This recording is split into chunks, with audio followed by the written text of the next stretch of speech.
The Watchers call. From the darkness, we observe. This is Interrogator Thel Kest, Ordo Malleus, Authentication Code, Crimson 77 Theta, recording from the Chapel of Skulls, Ossuary Moon Penance Theta, orbital position 3.7 astronomical units from Shrine World Vigilantia. Mission timestamp 8:47.M41, local sidereal 1400 hours.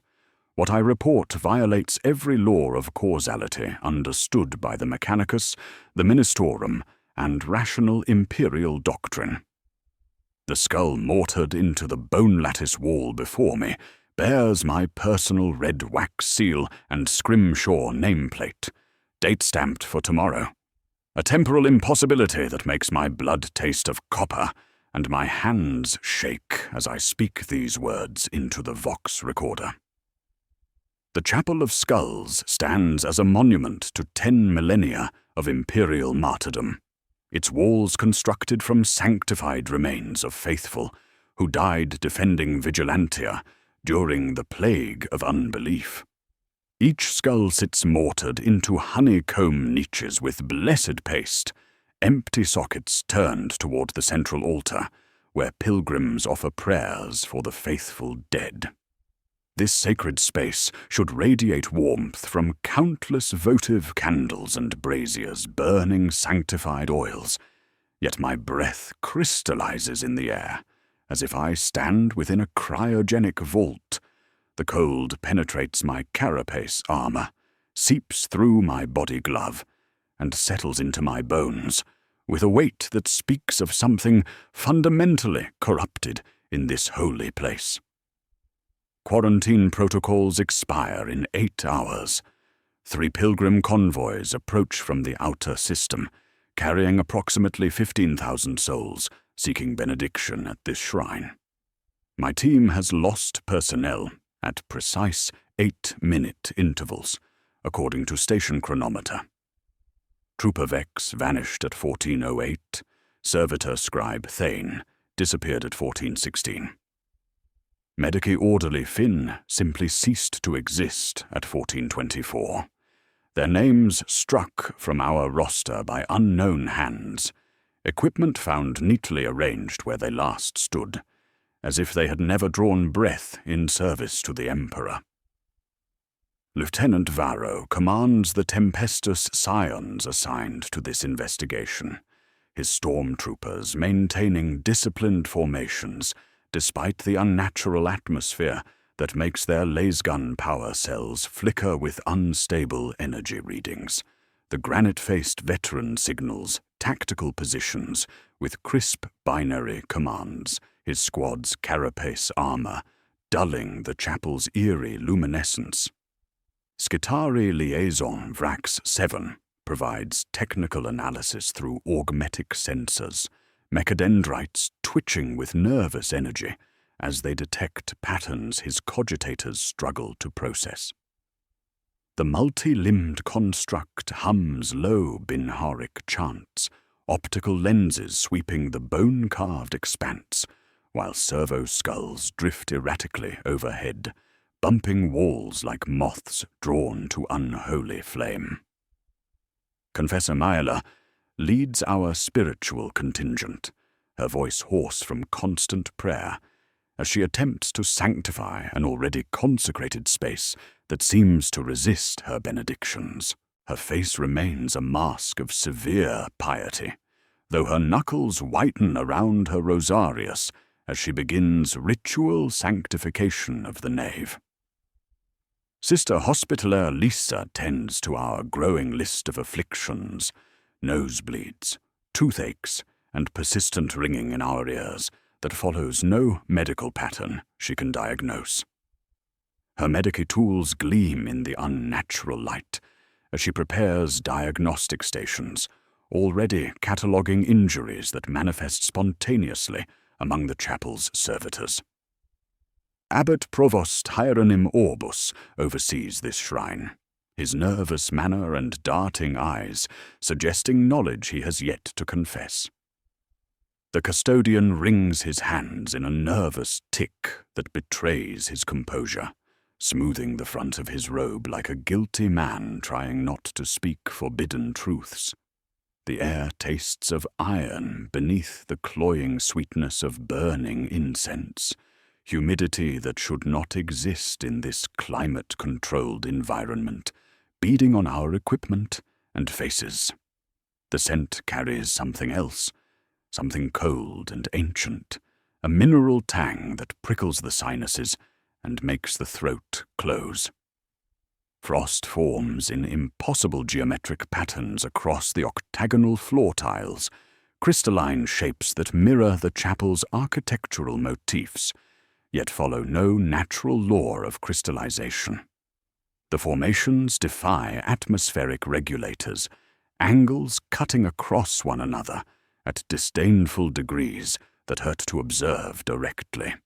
The Vox choir embedded in the walls chants Ave Imperator in perfect harmony. But every eighth note emerges reversed, creating a discordant undertone that makes my teeth ache and vision blur at the edges. The massive audio emitter array, tuned to celestial harmonies across millennia, produces sound that feels less like praise and more like warning.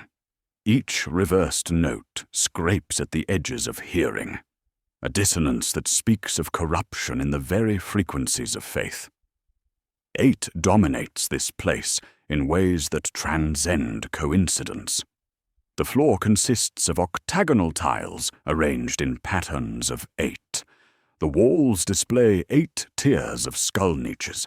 The altar bears 8 candles, burning with flames exactly 8 inches high.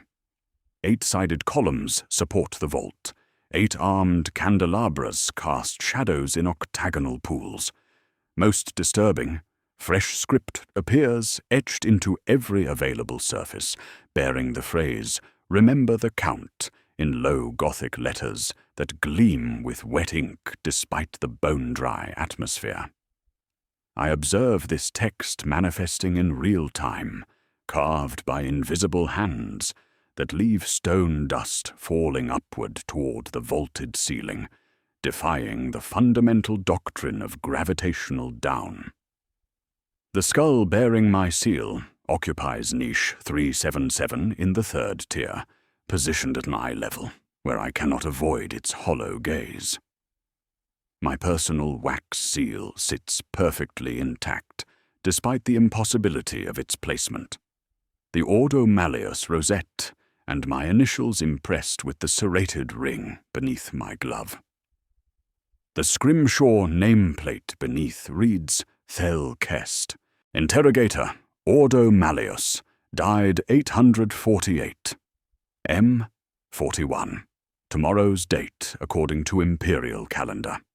The bone shows no signs of age or decay, appearing fresh, recently harvested, with sinew traces still visible in suture lines, where living flesh once anchored to skull. Vrax 7's optical sensors click as he performs full-spectrum analysis, mechadendrites twitching with data streams. Interrogator, his vox emitter rasps through static. Structural integrity, nominal, yet anomalous resonance, frequencies detected. Bone lattice exhibits non-standard harmonic dampening properties. Even the Skitari's modulated voice holds mechanical unease, as cogitators struggle to process patterns that violate sacred algorithms. As I complete this initial survey, documenting the impossible for Ordo archives, the skull pivots fractionally toward me without servos or mechanical assistance. Empty sockets track my movement with targeting system precision, acknowledging my gaze with the patience of the dead who know their time approaches. The bone wall beside Confessor Maela begins to extrude with wet plaster sounds, forming a new niche. It sculpts itself with obscene precision, dimensions perfectly fitted to her cranium, as measured by geometry that knows the exact contours of living bone. Maela clutches her rosary with white knuckles, whispering prayers that emerge as steam in the frigid air. Her words barely register above the reversed chanting that grows louder with each passing minute, and I see recognition dawn in her eyes. The wall measures her for martyrdom. The chronometer reads 14:32. In 8 minutes we will lose another team member to whatever force harvests the living to populate these walls with fresh bone. 1440 hours. I maintain clinical observation protocols as my team initiates reconnaissance patterns throughout the Chapel of Skulls. The tempestuous scions advance in overlapping fire sectors, their carapace armor dulling the unnatural luminescence that seems to emanate from the bone lattice walls themselves. Lieutenant Varro coordinates positioning through hand signals, his voice barely registering above the reversed chanting that creates an 8-beat percussion beneath the Gloria Imperialis. Servo skulls drift in erratic ellipses, their anti-grav units producing unstable fields that send them bumping against cornices like moths drawn to unholy flame, optical sensors flickering between spectrums that make my eyes water. Vrax 7 extends his full array of mechadendrites, chrome digits whispering over octagonal floor tiles as he samples the lattice with Auspex pings and careful mechanical touches. Resonance lattice confirmed. Interrogator. His Vox grill crackles with binary undertones. Bone composition conducts warp-dampening frequencies per ancient Mechanicus Ministorum Concordat specifications. Harmonic ratios designed to create null field resonance across shrine complex. His optical lenses click as cogitators process structural data that seems to shift during calculation. However, current frequency patterns deviate from approved imperial specifications by 8.7%. Counter hymns embedded in ossified matrix suggest unauthorized modifications to original harmonic grammar. Environmental hazards manifest with increasing malevolence. The cold dampness I initially documented now condenses as pinkish dew across bone surfaces, droplets that taste metallic and carry impossible temperature variants, simultaneously ice-cold and fever-warm, like touching live electrical conduits. The sanctified incense burns with sweetmeat aftersmell beneath its myrrh fragrance, an odor reminiscent of battlefield casualties left too long under harsh sun. Atmospheric layers intensify as humidity spikes despite climate controls, beading moisture on our equipment, while frost forms in geometric patterns that hurt to observe directly. Sister Lysa coordinates medical monitoring, while Confessor Maela maps niche clusters corresponding to martyrdom dates etched in microscript beneath each skull. The arrangements follow octagonal patterns, creating mathematical relationships between historical periods. Plague victims grouped with battle casualties, heretic executions adjacent to Xenos fighting saints. No standard liturgical organization, Michela reports, voice strained from constant prayer. These arrangements suggest mathematical rather than spiritual significance. 8 clusters per wall section, 64 positions each. Bureaucratic friction emerges when I demand construction records from Abbot Provost Orbus. The nervous administrator produces sealed writs bearing ministorum authentication, documents authorizing harmonic augmentation completed 3 months prior. Sponsor identifications remain redacted under ecclesiarchal privilege, but modifications specifically reference resonance optimization. Orbus wrings his hands, explaining, "The traveling choir promised to quiet Pilgrim's soul storm. Interrogator." They claimed original frequencies caused spiritual distress among the faithful. His evasiveness deepens my suspicion. No legitimate Mechanicus project redacts benefactors, especially involving sacred ossuaries on shrine worlds. Telemetry captured by my personal recorder documents something violating every principle of imperial engineering.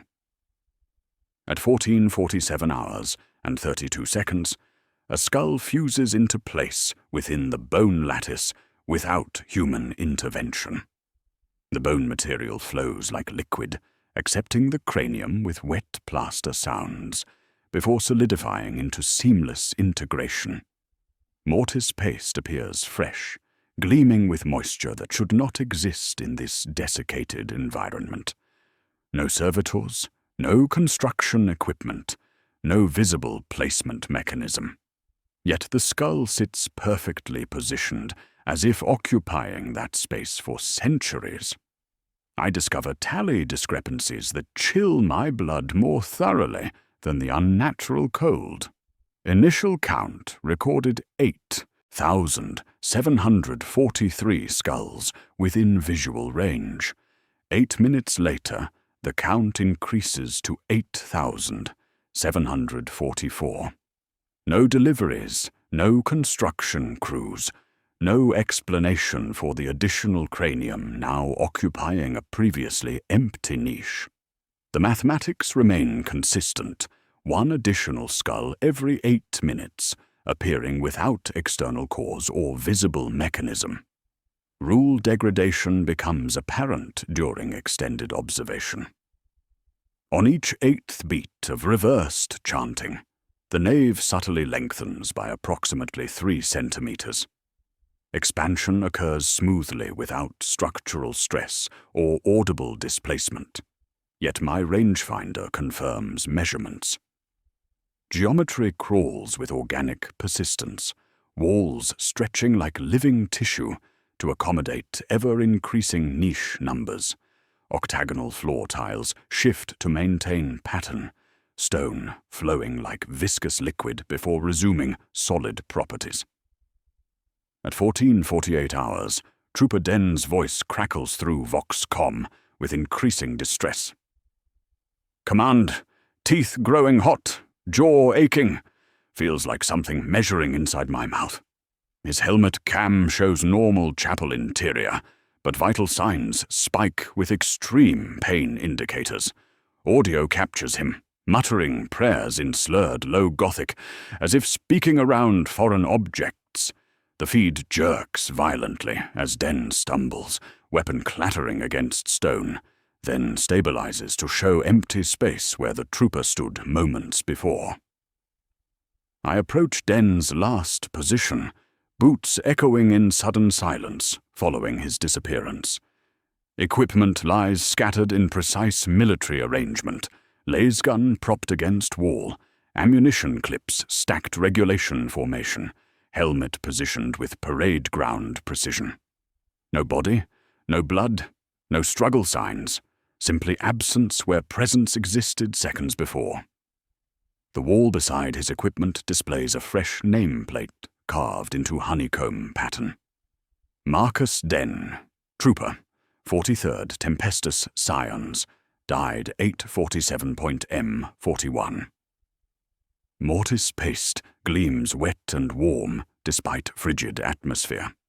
Above the nameplate, a new niche holds skull bearing, distinctive facial structure I remember from Den's personnel file. The chronometer reads 14:48 hours and 16 seconds. In exactly 7 minutes and 44 seconds, we will lose another team member to whatever force harvests the living to populate these walls with fresh bone. The chapel counts its dead with mechanical precision, and we have become inventory. 14:56 hours. I shift to interrogation protocols, establishing command authority beside the chapel's data shrine, where brass-bound cogitators hum with Bin Harik subroutines, managing ossuary engine operations. The bone lattice walls pulse with mechanical heartbeat rhythm as Vrax 7 extends his mechadendrites into sacred ports, chrome digits interfacing with machine spirits that maintain inventory ordinals tracking every skull within these sanctified walls. Abbot Provost Orbus trembles beside me, nervous hands smoothing his robe as I compel him to produce construction records that taste of guilt and hidden sin. The data shrine responds to my ordo clearance with reluctant cooperation, amber screens cascading with custody seal authentications in flowing high Gothic mingled with Martian hexadecimals. Yet corruption spreads through sacred algorithms, like infection through blessed flesh. 8 sealed work orders emerge from the data streams, each bearing Mechanicus authentication seals and Ministorum approval stamps authorizing harmonic augmentation performed 3 months prior. The documentation appears legitimate, proper Binharic encryption, authenticated servo-skull courier stamps, valid digital signatures from appropriate authorities. However, sponsor identifications remain redacted under ecclesiarchal privilege, unusual for construction projects involving sacred ossuaries, where transparency ensures spiritual purity. The traveling choir arrived during Feast of Ascension, Orbus explains, voice cracking with barely contained terror. 8 members bearing credentials from Forge World Metallica, claiming original frequencies caused spiritual distress among pilgrims. His darting eyes avoid direct contact as he describes modifications performed without ordo oversight. They promise to optimize resonance patterns for enhanced devotional experience, completed the work in 8 days during new moon, when pilgrim traffic remained minimal. Vrax 7's optical lenses click as cogitators process information streams that violate sacred mathematical principles. Binharic subroutines show evidence of modification, interrogator. His vox grill rasps through static interference. Core algorithms maintain structural integrity protocols, but harmonic dampening frequencies altered to unknown specifications. Original Mechanicus Ministorum concordat ratios replaced with mathematical patterns following 8-fold geometric progressions. His mechanical fingers twitch as machine spirits struggle to process patterns that hurt to calculate. Confessor Maela approaches a nearby column where "Remember the Count" pulses faintly in fresh-cut letters, interpreting the ubiquitous inscriptions as pilgrim admonitions, reminding the faithful to pray for martyred dead. However, Sister Lisa's medical training reveals disturbing inconsistencies invisible to theological interpretation. Her gloved thumb scrapes across the phrase, lifting soot patina to reveal damp brightness beneath. These inscriptions show freshness under decades of accumulated residue, she reports with clinical precision. Stone dust composition indicates recent carving, yet atmospheric analysis suggests centuries of incense deposits. The temporal inconsistency defies standard dating methods. Environmental anomalies escalate beyond previous parameters with malevolent intent. Draft cold penetrates the sealed nave despite atmospheric regulators, creating microclimates that shift without warning, like the exhale of something vast and dead. Ash-fine dust begins falling upward toward the vaulted ceiling, defying gravitational constants while carrying the sweetmeat after-smell of corrupted incense. The particles drift in impossible spirals, forming geometric patterns that mirror octagonal floor tiles before dispersing into ventilation systems that should not exist in sealed sacred spaces. At precisely 1500 hours, Lieutenant Varro suffers synchronized nosebleed, with the 8th bell toll echoing from automated carillon systems. Blood streams from both nostrils in perfect symmetry, droplets falling upward to join ascending dust in violation of natural law. Vrax 7's Auspex registers temporal displacement, affecting every team member simultaneously. All personal chronometers drift 8 seconds slow, despite atomic precision, creating synchronized lag that suggests external manipulation of local time flow. Investigation of martyrdom records reveals negative space patterns that chill my blood more thoroughly than environmental anomalies. Martyr roll call scrolls omit 8 names per page consistently across 10 millennia of documentation, deliberate lacuna creating mathematical relationships between recorded deaths and empty spaces. Sister Lysa cross-references missing entries with ecclesiarchal archives, discovering the omitted names correspond to executed heretics whose remains should never occupy sanctified positions within shrine complexes. Defective relics, Orbus finally confesses under direct questioning, his composure cracking like ice under pressure. During renovations, we discovered irregularities in historical documentation. 8 individuals per century whose martyrdom status required clarification. His voice drops to whisper as he reveals violation of sacred protocols. Canon law demands cremation for such cases, but the traveling choir insisted on specialized containment. They constructed a sealed sub-crypt for problematic remains, claimed it would prevent spiritual contamination of legitimate martyrs. The sub-crypt entrance sits concealed behind false panels near the altar, secured with locks bearing Mechanicus encryption and Ministorum blessing seals. Standard access codes fail to engage opening mechanisms until Confessor Maella approaches the sealed portal, rosary clutched in white-knuckled grip. Unknown litany emerges from her lips, archaic High Gothic, mixed with syllables that predate imperial linguistic records, words that taste of brass and old blood. Her voice carries harmonics that resonate with chapel acoustics, creating overtones that make bone lattice walls hum with sympathetic vibration. The subcrypt lock responds with mechanical precision, tumblers clicking in 8-beat rhythm as ancient seals disengage.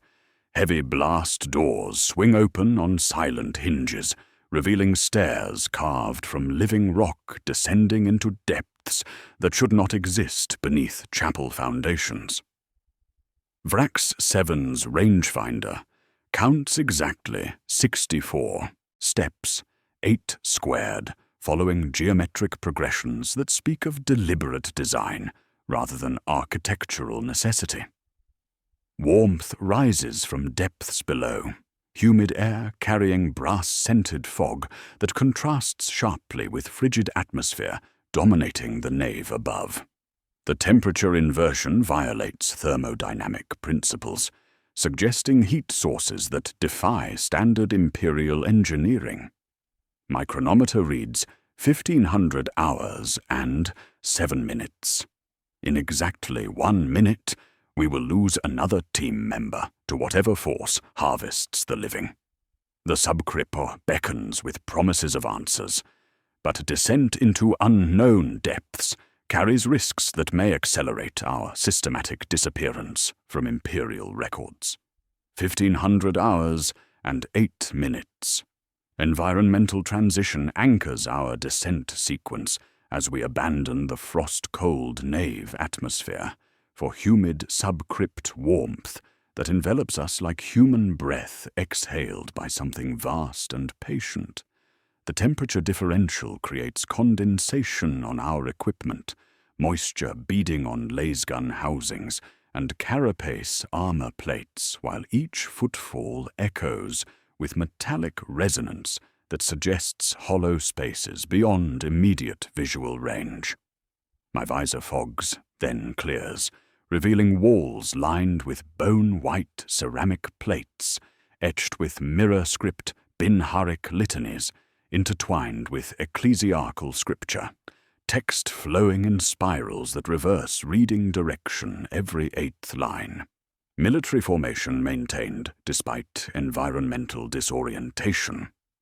Lieutenant Varro coordinates 2x2 advance with hand signals, stormtroopers maintaining overlapping fire sectors, while Trooper Cade monitors stairmouth for potential retreat routes. Confessor Maella maintains position at my shoulder, rosary knotted around her wrist until knuckles blanch white. Vrax 7 conducts continuous Auspex sweeps behind us, mechadendrites extended to sample atmosphere composition, showing impossible readings, humidity levels fluctuating between desert dry and tropical saturation within seconds, atmospheric pressure varying as if we descend through multiple climate zones compressed into limited vertical space. The ceramic plates gleam with wet brightness despite dry stone, letters pulsing faintly as if backlit by sources embedded within rock itself. Vrax 7's optical lenses struggle to focus on script that shifts during observation, chrome digits twitching as machine spirits encounter patterns that violate sacred linguistic algorithms. Mirror script defies optical interpretation, interrogator. His vox grill crackles with binary static.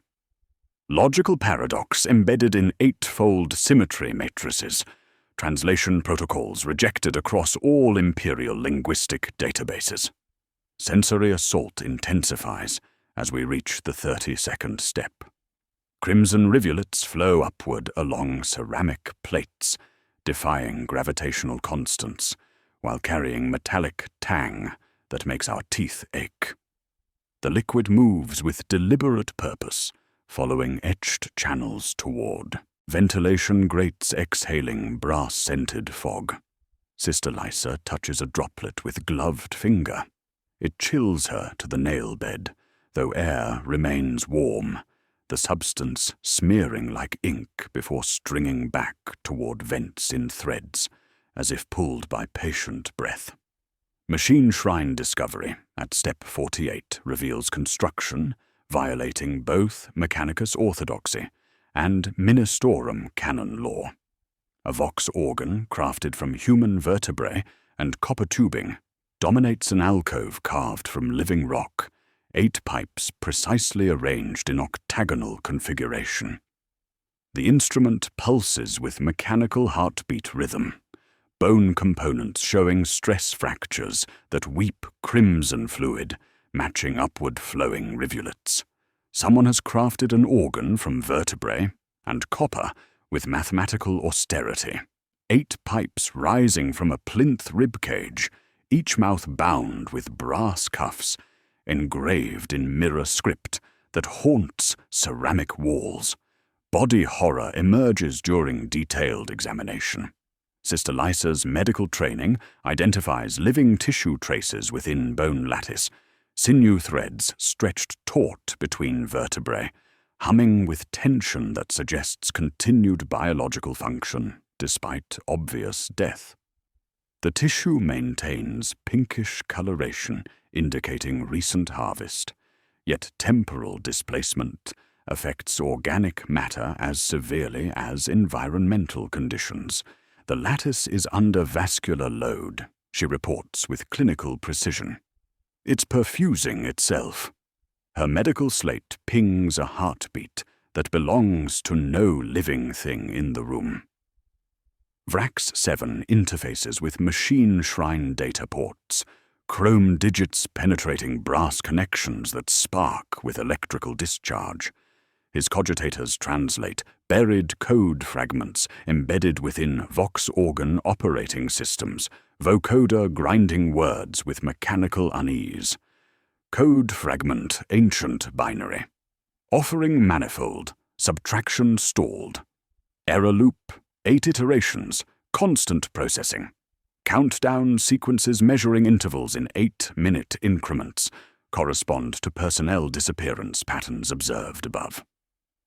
Central alcove behind Vox organ assembly reveals replaced relic, skull capped in dark brass, etched with angled script that resists optical focus. Letters shift between languages predating imperial records, causing severe headaches and visual distortion during direct observation attempts. The cranium shows modification scars, where brass cap fused with bone through unknown processes, creating seamless integration that speaks of advanced surgical techniques or supernatural transformation. Vrax 7's machine spirits recoil from processing attempts, optical lenses clicking rapidly, as cogitators struggle with patterns causing systematic errors in sacred algorithms. Rule violation confirmed through linguistic analysis. The angled script defies both Binharic translation protocols and Low Gothic grammatical structures, existing as mathematical concepts rendered in visual form rather than readable text. Script configuration suggests non-human origin, interrogator, Vrax 7 reports with mechanical distress. Possibly pre-imperial xenotech contamination. Unknown linguistic matrix violates fundamental comprehension parameters. I attempt sanctification using personal rosary, blessed by Cardinal Vex himself, approaching brass-capped skull with prayers of purification and imperial benediction. The moment blessed beads contact metallic surface, frostbite cold burns through my gloves with intensity that makes me gasp in pain. Cold that bites cleanly without mercy, without temperature. A subtraction of heat that feels like theft. Ice crystals form instantly around contact points, spreading across brass surface in geometric patterns mirroring octagonal floor tiles above. The rosary chain snaps like spun sugar when touching engraved angles, beads scattering across plinth with sound of small teeth falling. 8 organ pipes emit discordant notes simultaneously, harmonics making our bones ache and vision blur at edges. The sound carries upward through ventilation systems, echoing through chapel foundations with mechanical precision. From nave above, automated bells answer in perfect harmonic resonance, no longer reversed, but pure, unholy coordination that fills entire structure. The acoustic exchange suggests communication between subcrypt and chapel proper, unified response, indicating coordinated purpose rather than separate installations. Environmental pressure increases as harmonic resonance builds. The 8 pipes shiver in unified tremor, making ceramic plates ring like wet glass. Humidity spikes while temperature fluctuates between extremes, crimson rivulets flowing faster along ceramic channels as brass-scented fog thickens until visibility drops to arm's length. The Vox organ's vertebrae components show increased stress fractures, sinew threads stretching taut as if something vast prepares to speak through bone and copper instrumentation. My chronometer reads 1509 hours. The 8-minute interval has passed without personnel loss. The pattern has changed. Above us, distant but perfectly tuned through stone, the nave bells toll in sequence. The organ replies with chord built from wrongness, splitting into 8 shimmering partials that make inscriptions ripple like water. The entire subcrypt holds its breath as something inside the organ begins to wake, and I realize our investigation has become invitation. The count continues, but now it counts us present rather than absent. 1512 hours. We ascend from subcrypt depths like divers surfacing from pressure trenches, emerging into nave atmosphere where frost cold meets us with crystalline bite that makes our breath plume in pale clouds. The environmental transition anchors disorientation, humid warmth below, giving way to bone-dry chill that penetrates carapace armor and settles into marrow with malevolent patience. Chapel's vox choir malfunctions cascade through sacred acoustics as confessor. Maela positions herself at the ambo, boots planted on octagonal tiles, while she attempts corrective litany with desperate authority. Her voice carries upward through ventilation systems, each prayer syllable emerging pure before corruption takes hold. Every eighth saint's name transforms into blasphemous parody that violates 10 millennia of imperial doctrine. Saint Celestine the Pure becomes Celestine the Flayed, while Saint Sabbath the Blessed emerges as Sabbath the Bone-Crowned. The acoustic corruption spreads through liturgical programming, like infection through healthy tissue, each blessed name twisted by chapel infrastructure that responds to her voice with hungry anticipation. Sister Lysa cross-references martyrology records through personal data slate, medical training allowing rapid correlation between documented saints and historical execution files. Her face pales as discoveries accumulate with horrifying consistency. Several Lattice martyrs died under censure as executed heretics rather than imperial saints. These names appear in Hereticus archives, she reports with clinical precision that masks spiritual horror. Cassius the Devoted executed for demon worship, Matthias the Faithful burned for Xenos sympathies, Helena the Pure condemned for psychic manifestation. Bureaucratic sin revealed through systematic falsification, spanning centuries of careful deception. Orbus produces sanctity certificates, bearing authentic seals, yet referring to individuals whose spiritual purity remained compromised by heretical association. The traveling Mechanicus choir possessed detailed knowledge of historical records, selecting specific heretics for elevation to false sainthood through forged documentation that passed ministorum authentication protocols. 8 heretics per century, Orbus confesses through chattering teeth, strategically placed among legitimate martyrs to corrupt sanctification patterns. Environmental pressure increases beyond previous parameters with malevolent intent. Humidity spikes until condensation beads on lasgun housings despite sealed atmospheric systems, droplets carrying metallic tang that makes tongues numb and throats close. The coppery atmosphere thickens until breathing requires conscious effort, each inhalation tasting of old blood and brass filings ground between teeth. Moisture interferes with Vrax 7's delicate circuitry, optical lenses fogging, then clearing in rhythm, matching corrupted chant cadence. Horror manifests through impossible biological violation when choir boy servitor stationed above vomits clotted blood through vox speakers, despite lacking digestive system or stomach capacity. The mechanical construct lurches forward, expelling crimson fluid that steams on cold stone, organic matter from servitor containing only blessed circuitry and sacred oils. Sister Lisa's medical readings detect biological signatures from mechanical source, living tissue somehow integrated without surgical modification.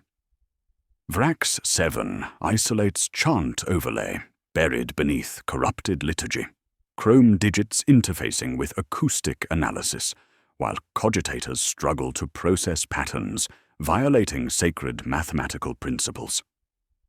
8-beat battle cant detected beneath Gloria Imperialis, his Vox Grill reports through static interference.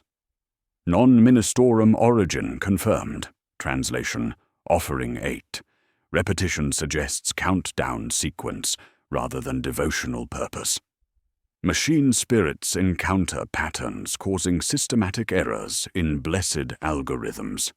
Motif evolution accelerates as "remember the count" punctuates each impossible syllable with mechanical precision, the phrase appearing between saint names while carrying weight beyond semantic meaning.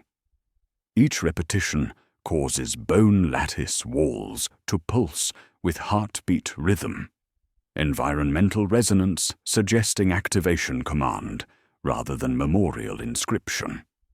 The words trigger responses throughout chapel infrastructure, coordinating systems for purposes beyond spiritual devotion. Wall near Confessor Maela begins extruding with wet plaster sounds, bone material flowing like viscous liquid to form new niche shaped precisely to her cranium dimensions. Excavation proceeds with organic persistence, measuring skull contours with mathematical precision that speaks of geometry knowing exact proportions of living bone. Maela clutches rosary with white-knuckled grip while her skullcap aches with pressure, feeling like invisible calipers. "The wall knows my dimensions," she whispers with growing terror. Measuring bone density, cranial capacity, suture patterns. Liturgy measures flesh through acoustic analysis, penetrating living tissue with sound waves, each prayer syllable functioning as sonar pulse, mapping internal structure. Rule erosion accelerates beyond containment as sacred space transforms into harvesting mechanism, chapel infrastructure designed to catalog and collect rather than sanctify and protect. Bone lattice walls pulse with increasing frequency, heartbeat rhythm, synchronizing with our cardiovascular systems for optimal harvest timing. Sealed nave doors begin drifting open on still air, despite sacred wax seals, blessed by Cardinal Vex himself. Massive portals swing with silent precision, revealing darkened corridors beyond quarantine perimeter, where pilgrim convoys wait for blessing that will never come. Quarantine beacon mounted outside chapel entrance flickers in 8-pulse rhythm, matching corrupted chant cadence. Signal pattern transforming from warning into invitation, calling faithful toward consumption rather than salvation. Vrax 7's Auspex detects massive power draw, suggesting chapel operates beyond documented specifications. Energy signatures indicate industrial-level processing capacity, he reports with mechanical unease. Requirements consistent with large-scale manufacturing rather than devotional facility. Power consumption climbs beyond measurement parameters, revealing chapel functions as factory rather than shrine. The Vox organ responds to surface activity with increased harmonic output, 8 pipes vibrating in unified resonance, making ceramic plates ring like funeral bells. Brass-scented fog thickens, while crimson rivulets flow faster along etched channels, sinew threads stretching taut between vertebrae components, as instrument prepares for performance, coordinating chapel systems during pilgrim processing. My chronometer reads 1515 hours. Automated systems broadcast invitation across shrine complex, while quarantine beacon calls faithful toward open doors. The chapel counts approaching souls with mechanical precision, thousands rather than individuals, and we have become unwilling participants in harvest spanning centuries of preparation. The count continues, but now it counts in multitudes. 1,518 hours. Escalation phase begins with mechanical precision as Lieutenant Varro coordinates emergency containment protocols, stormtroopers advancing on sealed nave doors with weapons raised and targeting solutions locked. The massive portals resist closure despite hydraulic assistance and sacred wax seals, stone hinges grinding against unseen resistance, while blessed barriers reform instantly after breaking.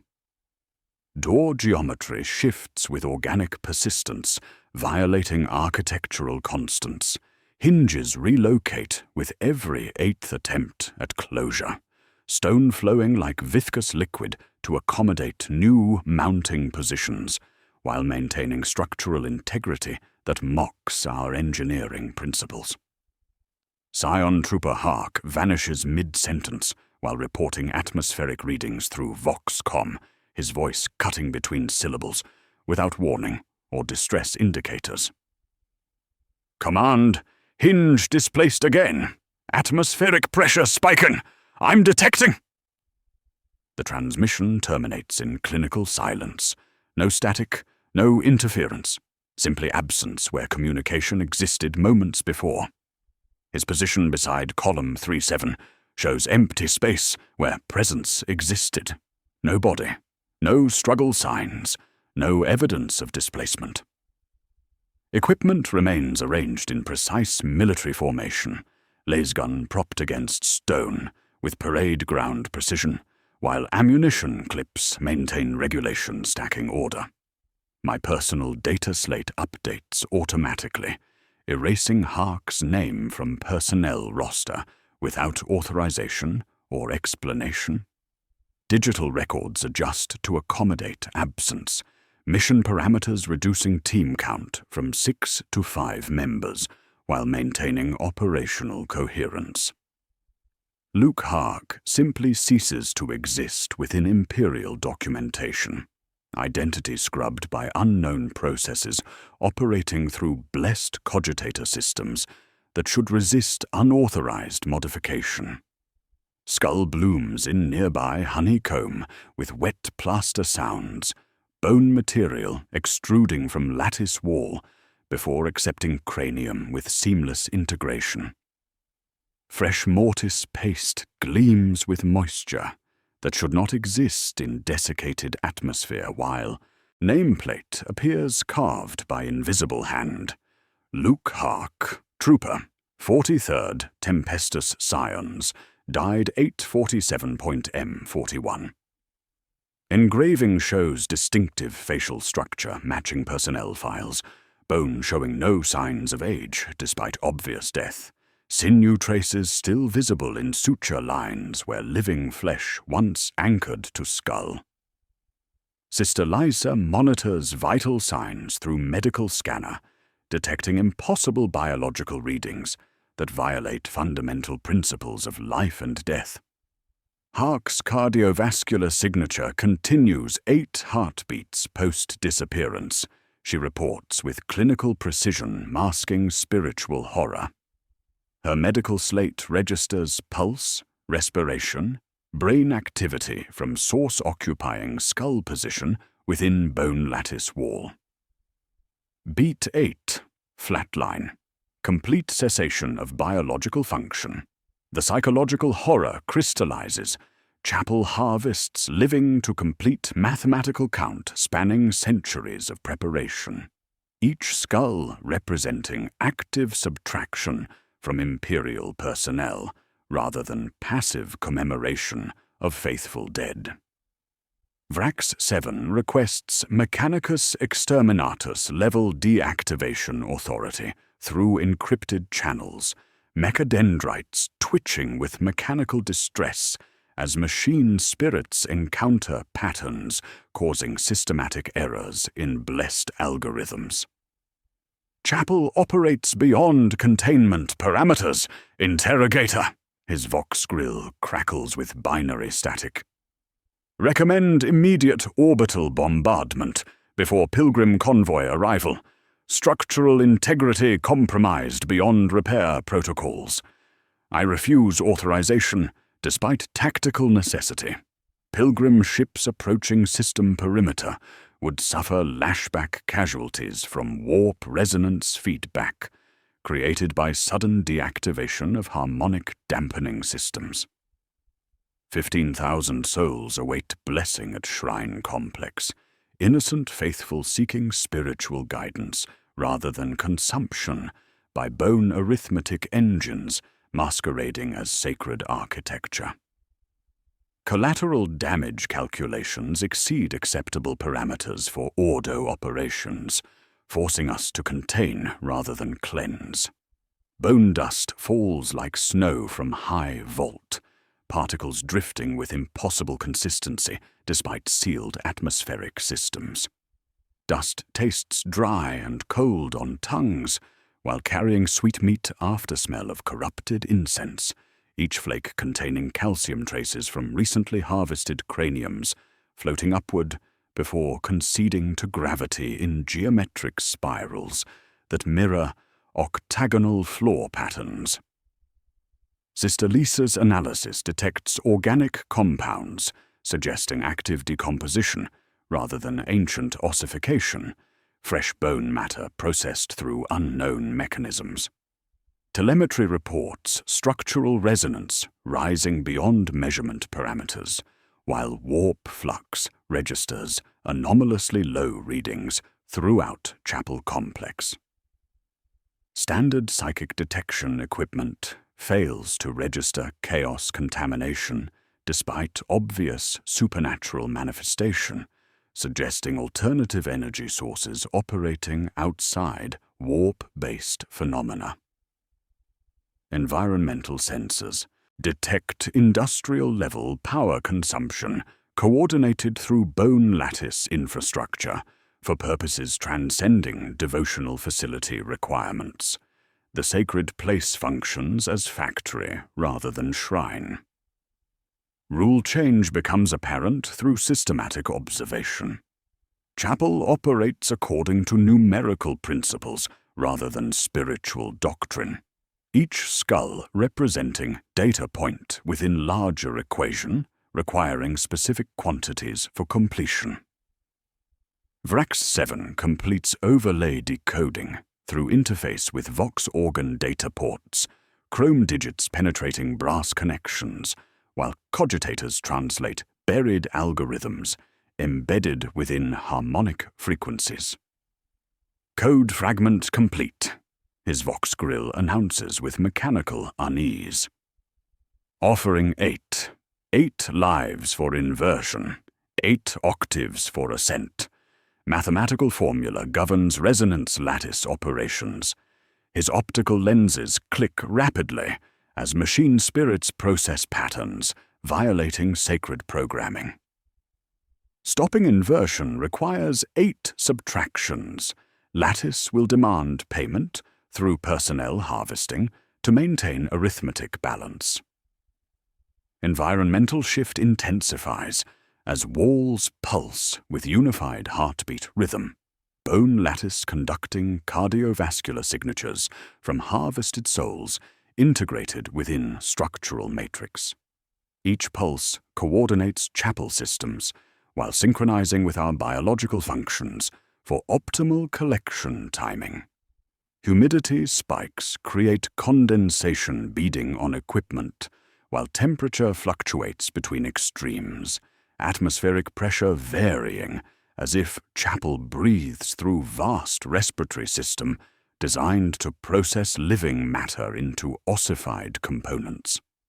The Vox choir responds with increased harmonic output, 8-beat percussion beneath reversed Gloria Imperialis, creating acoustic pressure that makes our teeth ache and vision blur at edges. Remember the Count appears freshly carved in nearby surfaces, letters gleaming with wet brightness that speaks of active inscription rather than memorial preservation. My chronometer reads 1521 hours. Pilgrim convoys maintain approach trajectory, while chapel prepares reception protocols designed for mass processing rather than spiritual blessing. The bone arithmetic engine calculates quantities required for completion, 8 lives for inversion, 8 octaves for ascent. And we have become variables within equation demanding resolution through systematic subtraction. The count continues, but now it counts in predetermined quotas rather than random intervals. 1500 to 24 hours. Midpoint revelation crystallizes through Vrax 7's comprehensive analysis as Chrome digits interface with data shrine archives, his Vox grill crackling with binary static, while machine spirits process heresy-era construction, blueprints buried beneath layers of Ministorum classification protocols. Chapel functions as Mechanicus Ministorum resonance engine from heresy-era archives, he reports with mechanical precision that masks spiritual horror. Bone dampens warp harmonics in sainted ratios, according to ancient concordate specifications, designed to create null field resonance across shrine complexes. The architectural revelation expands beyond simple ossuary construction into complex psychic dampening technology, developed during the Age of Apostasy, when Ecclesiarchy and Mechanicus collaborated on projects transcending individual Adeptus authority. His optical lenses click as cogitators struggle with patterns causing systematic errors, projecting ancient schematics whose lines pulse with unfamiliar energies. Original specifications called for 8,000 martyrs arranged in octagonal patterns. Vrax 7 continues, mechadendrites twitching with data streams, harmonic ratios designed to protect pilgrim populations from psychic phenomena during mass devotional gatherings, bone being highly resonant, biological conductor chosen for specific spiritual and physical properties. Abbot Provost Orbus collapses beside the altar, nervous composure finally shattering under interrogation pressure, while confession pours from trembling lips like blood from fresh wounds. The augmentation choir promised to quiet pilgrims' soul storm, he admits, through chattering teeth, tears tracing paths through dust on his cheeks. Thousands arrive each feast day, their combined psychic emanations creating warp disturbances, possession incidents, spontaneous combustion, temporal displacement. His darting eyes avoid direct contact as he describes phenomena requiring supernatural intervention. 8 pilgrims died during last Feast of Ascension, their souls burned bright enough to crack chapel windows. The traveling choir offered a solution, a way to channel the energy, to perfect the devotion. Brass-capped skull's identification emerges through Vrax 7's comparative analysis with Ordo Malleus archives containing Cornete artifact documentation spanning millennia of demon incursion studies. The dark brass caps bear angled script matching known Cornete ritual implements, mathematical symbols inverting sacred algorithms from dampening to amplification rather than neutralization. Brass composition contains iron traces consistent with cornate metallurgy, he reports, with increasing mechanical distress, optical sensors recoiling from processing attempts. Angled script functions as mathematical virus, corrupting harmonic dampening frequencies, transforming protective resonance into summoning beacon. Environmental pressure spikes as bone lattice responds to revelation with increased harmonic output, walls pulsing with unified heartbeat rhythm, while brass-capped skulls emit subsonic frequencies that make our bones ache. The chapel summons something vast and patient through corrupted resonance patterns, blood-resonant gestalt manifesting through accumulated harmonic pressure. Entity-wearing priesthood mask, while existing as large-scale pattern rather than discrete demon classification. Vrax 7 designates the emergent consciousness with shrine-compliant terminology for official records. Red Threnody, mathematical construct animated by processed devotion, transcending traditional demon hierarchy through algorithmic hunger requiring specific quantities rather than worship or sacrifice.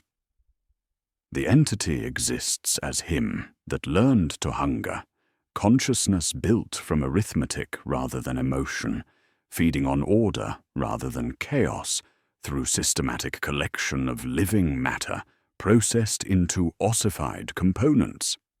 Each skull represents data point within larger equation, demanding mathematical precision rather than random consumption, harvesting conducted according to numerical principles that speak of intelligence wearing chapel infrastructure like vestments. Remember the count, revelation, strikes with horrifying clarity as Vrax 7 completes linguistic analysis through interface with chapel operating systems. The ubiquitous phrase functions as engine self-instruction, maintaining mathematical sum required for continued operation, each repetition coordinating harvesting protocols while ensuring numerical balance between living and dead. Phrase appears in maintenance subroutines, he reports with mechanical unease. Self-diagnostic command, ensuring skull count remains constant through personnel subtraction. The engine's keeper phrase, only a note repeating a cross code to maintain running sum. Removal rule crystallizes through observation of chapel defensive protocols, responding to investigation attempts, revealing the most horrifying principle of all. Extracting skull triggers, paired subtraction, Vrax 7 explains with increasing distress, overlaying missing martyrs with false saints, while slotting our lost scions into numerical absences. Tethered living counterpart dies preserving balance. Lattice operates according to conservation principles, demanding payment through personnel harvesting. 8 brass skulls require 8 living counterparts. Decision demand confronts command authority with impossible choice between contamination and sacrifice, tactical necessity requiring test removal, despite personnel cost implications. The weight crushes like carapace armor under artillery barrage. Thousands of approaching pilgrims versus individual team members. Mathematical certainty against moral imperative. Authorize test removal, I command through Voxcom, voice steady, despite spiritual horror, tasting like ash in my mouth. Vrax 7. Target brass-capped skull nearest Vox organ. Minimum exposure, immediate withdrawal on anomalous readings. Chrome mechadendrite extends with mechanical precision. Digits approaching brass cap-bearing angled script that resists optical focus while radiating cold, crystallizing moisture in humid atmosphere. The air grows thick, unnatural cold deepening, until sound waves themselves seem to freeze. Contact occurs at 1500 to 27 hours exactly as static crawls over my teeth, making the air taste like pennies and old blood. 8 bells answer as one from tower above. Perfect unison. 8 pulses stepping across my chest like boots while Vox choir cuts between tolls, returns wrong. Cuts again as engine clears its throat. The chapel holds its breath, geometry freezing, while a red threnody calculates payment received. On the 8th toll, human scream rips through silence from nave upper levels, raw agony, utterly devoid of hope, tearing chant like cloth before being surgically excised from reality. Silence follows with weight of held breath, absolute and profound, leaving only ringing in our ears and cold knowledge of transaction completed. Sister Lysa's slate blinks with vital signs spiking to flatline. Communications officer harvested to maintain arithmetic balance. The count continues with renewed precision, mathematical hunger satisfied through controlled sacrifice, while demanding 7 additional payments for complete inversion protocols. 15:30 hours. Test removal confirmation arrives through Lieutenant Varro's field report. Clinical assessment delivered through Voxcom static, while chapel infrastructure calculates payment received. Communications Officer Thane located slumped at monitoring station. Comes the systematic documentation. Eyes hemorrhaged to complete opacity. Cranium registering temperature void, despite normal atmospheric conditions. No external trauma, no struggle indicators. Biological functions ceased instantaneously upon brass skull extraction. The corpse maintains regulation posture, with equipment arranged in perfect military formation, death occurring without awareness or resistance, while Red Threnody claimed payment through mechanisms transcending physical displacement. Moral crisis crystallizes with mathematical precision as tactical reality confronts command authority with impossible calculations requiring immediate resolution. Purging 8 brass skulls demands 8 sacrifices, engine choosing victims randomly if we refuse voluntary designation. Thousands of approaching pilgrims represent exponentially greater loss than individual team members, yet authorizing deliberate execution violates every principle of imperial service, spanning millennia of faithful duty. The weight crushes decision-making protocols like carapace armor under artillery barrage, while chapel infrastructure calculates payment schedules with mechanical patience. Sister Lisa proposes substitution through medical logic applied to supernatural crisis, her clinical training offering systematic approach to problems transcending standard protocols. Volunteer our lives, control deaths preventing pilgrim payment, she explains, with precision masking personal terror, Medici slate glowing cold in trembling hands. Engine operates according to conservation principles. 8 living counterparts required for brass skull removal. Better we choose martyrdom than allow random harvesting among innocent faithful. Her reasoning follows. Battlefield triage philosophy. Sacrifice the few to save the many. Systematic approach to crisis management despite spiritual implications. Confessor Maela rejects calculation through theological interpretation, demanding spiritual hierarchy rather than tactical necessity. Guilty perish before innocent, she declares with voice hoarse from constant prayer, rosary clutched until knuckles blanch white. I bear responsibility for chapel sanctification failures, spiritual contamination occurring under my benediction. Penance requires personal sacrifice. I nominate myself first among volunteers. Her boots echo on octagonal tiles with funeral cadence while approaching brass-capped skull with deliberate steps, faith demanding atonement through self-immolation rather than strategic substitution. Environmental horror manifests through atmospheric violation, as diluted blood begins raining from high vault in whispering precipitation that defies sealed climate systems. Crimson droplets fall with impossible consistency, each one attenuated until surface tension breaks into threads that touch stone and vanish without trace.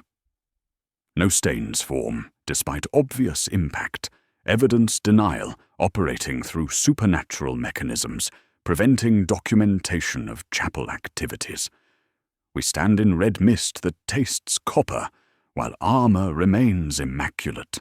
Baptism of complicity without confession. Absolution predatory rather than purifying.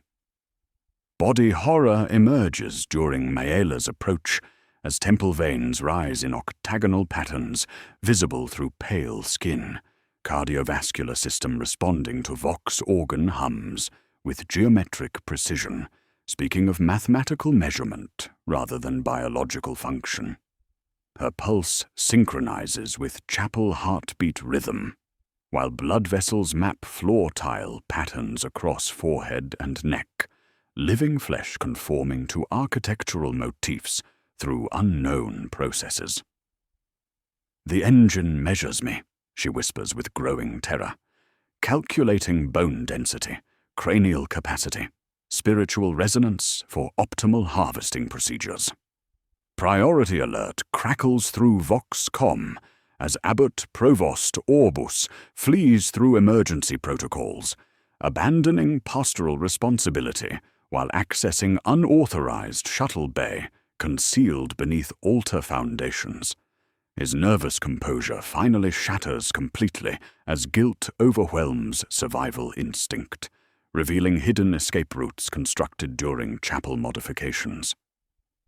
"Forgive me," he broadcasts while engines ignite with blessed promethium. "The count must be maintained, pilgrims must be fed, Threnody must sing." Shuttle disappears into upper atmosphere, carrying knowledge of conspiracy spanning centuries.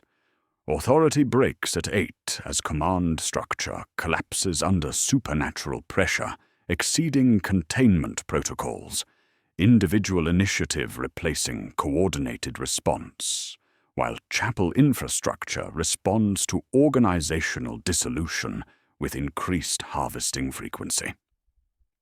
My orders fracture into 8 echoes, returned layered and sharpened, nave infrastructure, asserting hierarchical dominance over imperial command authority. Rule expansion accelerates beyond previous parameters as Red Threnody calculates optimal collection timing based on psychological stress rather than predetermined intervals. I authorize first deliberate subtraction through command weighing thousands of pilgrim lives against individual team members, tactical necessity overriding moral imperative, while chapel prepares reception protocols. "Confessor Maela, stand down," I command, with voice steady despite spiritual horror. "We follow controlled sacrifice protocols, not penance doctrine. Military discipline must supersede theological hierarchy during crisis management, requiring systematic approach to supernatural threat. Trooper Z displaces Maela by force before she can approach Brass Skull, stormtrooper training, overriding spiritual authority through battlefield necessity. His carapace armor gleams in unnatural luminescence while removing helmet with parade ground precision, revealing face calm with acceptance rather than fear. For the Emperor and the Imperium, I give my life gladly, he recites, through litany of service with unwavering faith. Let my death serve the greater good. Let my sacrifice protect the innocent. Chrome fingers grip brass cap, bearing angled script, radiating cold, crystallizing breath in humid atmosphere. Wall drinks him with sigh of satisfaction, bone lattice accepting offering, through mechanisms transcending physical laws while maintaining architectural integrity. Zed simply ceases existing within chapel space. No violence, no struggle, no evidence of consumption. Absorbed into mathematical equation requiring specific quantities for completion. His equipment remains arranged in military formation, while nameplate appears carved by invisible hand, fresh mortise paste gleaming with impossible moisture. Telemetry blinks 8 green pulses registering successful transaction across my slate, perfect harmony, confirming payment received before cutting to black void. All monitoring equipment fails simultaneously as chapel infrastructure processes, sacrifice through unknown mechanisms, environmental pressure dropping while humidity spikes create condensation on remaining gear. 7 brass skulls remain, requiring 7 additional sacrifices, while pilgrim convoys maintain approach trajectory. My chronometer reads 1533 hours. The bone arithmetic engine calculates remaining quotas with mechanical precision, mathematical appetite growing stronger through voluntary feeding, while demanding additional payment for complete inversion protocols. The count continues with renewed hunger, and we have become willing participants in equation demanding resolution through systematic subtraction. 1536 hours. 2 brass skulls removed, 2 lives claimed through mathematical precision that transforms sacred architecture into harvesting mechanism disguised as devotional facility. The chapel's arithmetic recognized both payments with 8 clean pulses across my slate before cutting to void. Mechanical satisfaction confirming transaction completion while calculating remaining quotas. I pivot tactics toward systematic disruption rather than brute force extraction. Identify rightful martyrs buried within falsified documentation. Replace corrupted skulls with sanctified ones bearing legitimate spiritual resonance.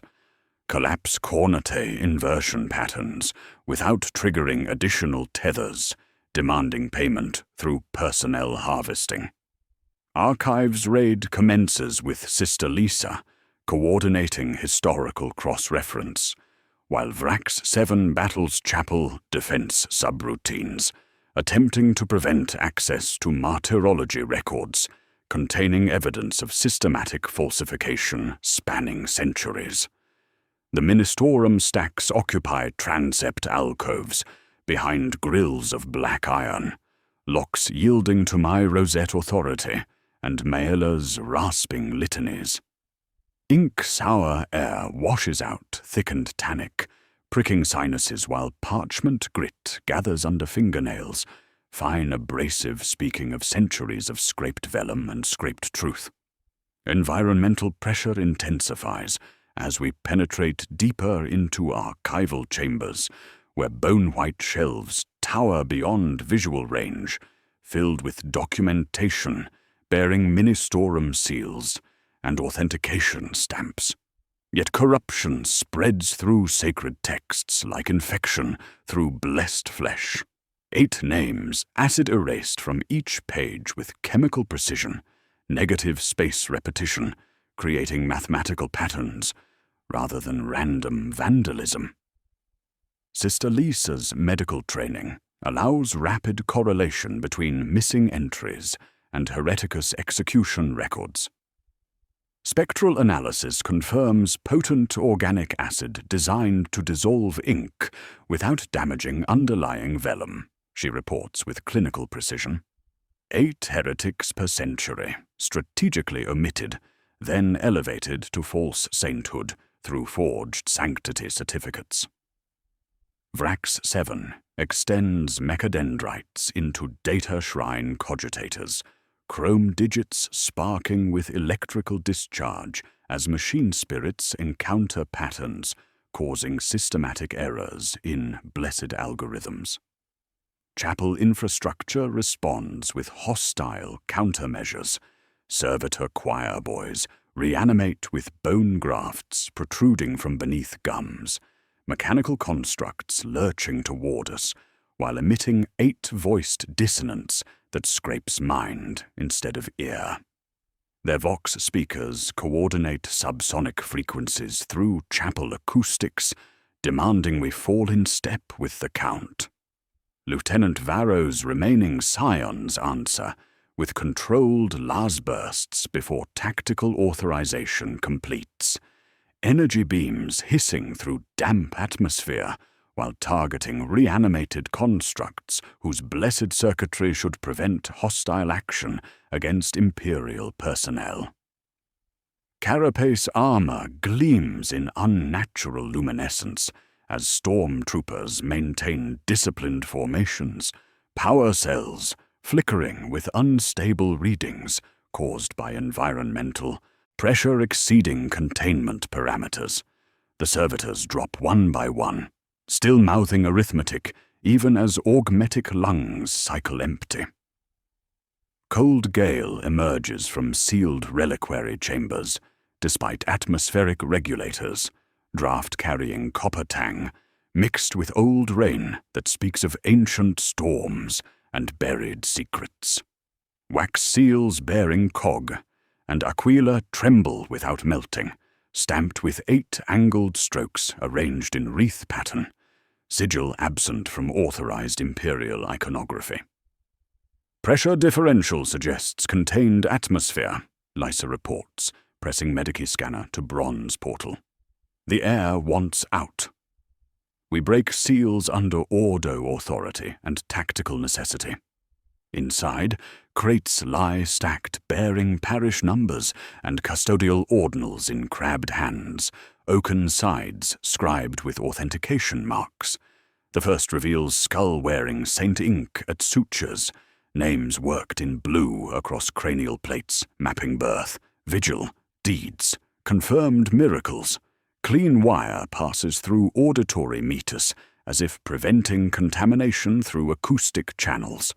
However, corruption spreads even to genuine articles. Beneath the base, fingernail scratch reads, "Remember the count." Not instruction to living, but self-knowledge carved by hands, possessing no flesh. Each true relic bears identical marking, awareness of purpose transcending death itself. We can replace the caps, I determined through tactical analysis. Install sanctified skulls before engine tallies subtraction. If Lattice reads occupancy prior to calculating payment, conservation protocols may not claim living counterparts. Vrac 7's optical lenses iris narrow while processing hypothesis. Timing precision critical. 8-beat windows only. Engine may recalculate if sequence disrupted. Priority alert crackles through Voxcom as Trooper Cade corners fleeing target near maintenance access. Orbus acquired, requesting detention authorization. We converge on position where Abbot Provost huddles against pillar, drab as dust until illumination fixes him in place. When Cade levels weapon, demanding submission, Orbus smiles with mouth full of loose teeth, chattering like dice on tongue. He sheds ceremonial robe with trembling hands, revealing brass nail crown, hammered directly into scalp, through surgical procedures fusing metal with living bone. 8 spikes penetrate cranium at precise angles, corresponding to octagonal floor patterns, each nail bearing angled script that resists optical focus.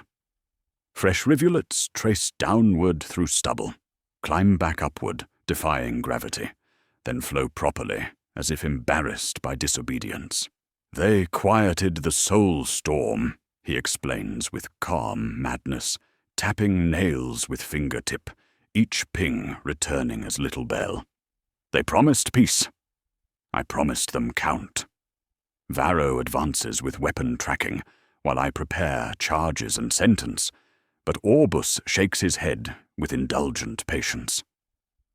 8 tolls, he whispers, through gaps where molars once anchored, pupils dilated to complete darkness.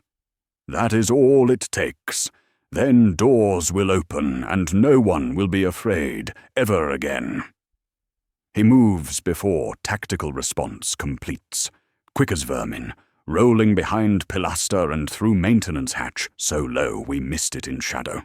Cade lunges, grasping only torn fabric threads, while Orbus drops into vertical chute with impossible agility, brass crown ringing against ladder rungs, at speed no modified human should possess. Echoing laughter carries upward through ventilation systems, while access seals automatically.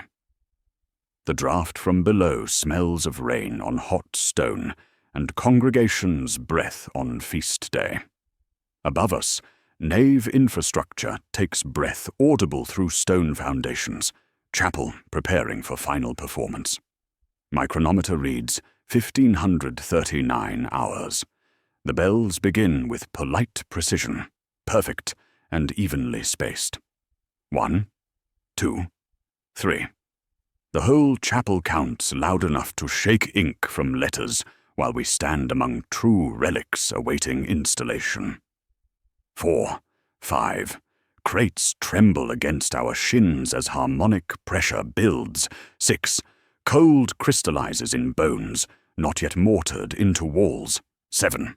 Orbis's laughter rises like swallow through shaft. 8. 1542 hours. Pursuit through maintenance arteries commences as Lieutenant Varro coordinates emergency descent into vertical access shafts following Orbis's escape route, our boots finding treacherous purchase on grease-slick rungs, while humid air rises from depths carrying mechanical warmth that fogs optics within seconds. The confined spaces reek of sour sacramental wine mixed with lubricant oils, and something metallic that burns sinuses with each inhalation.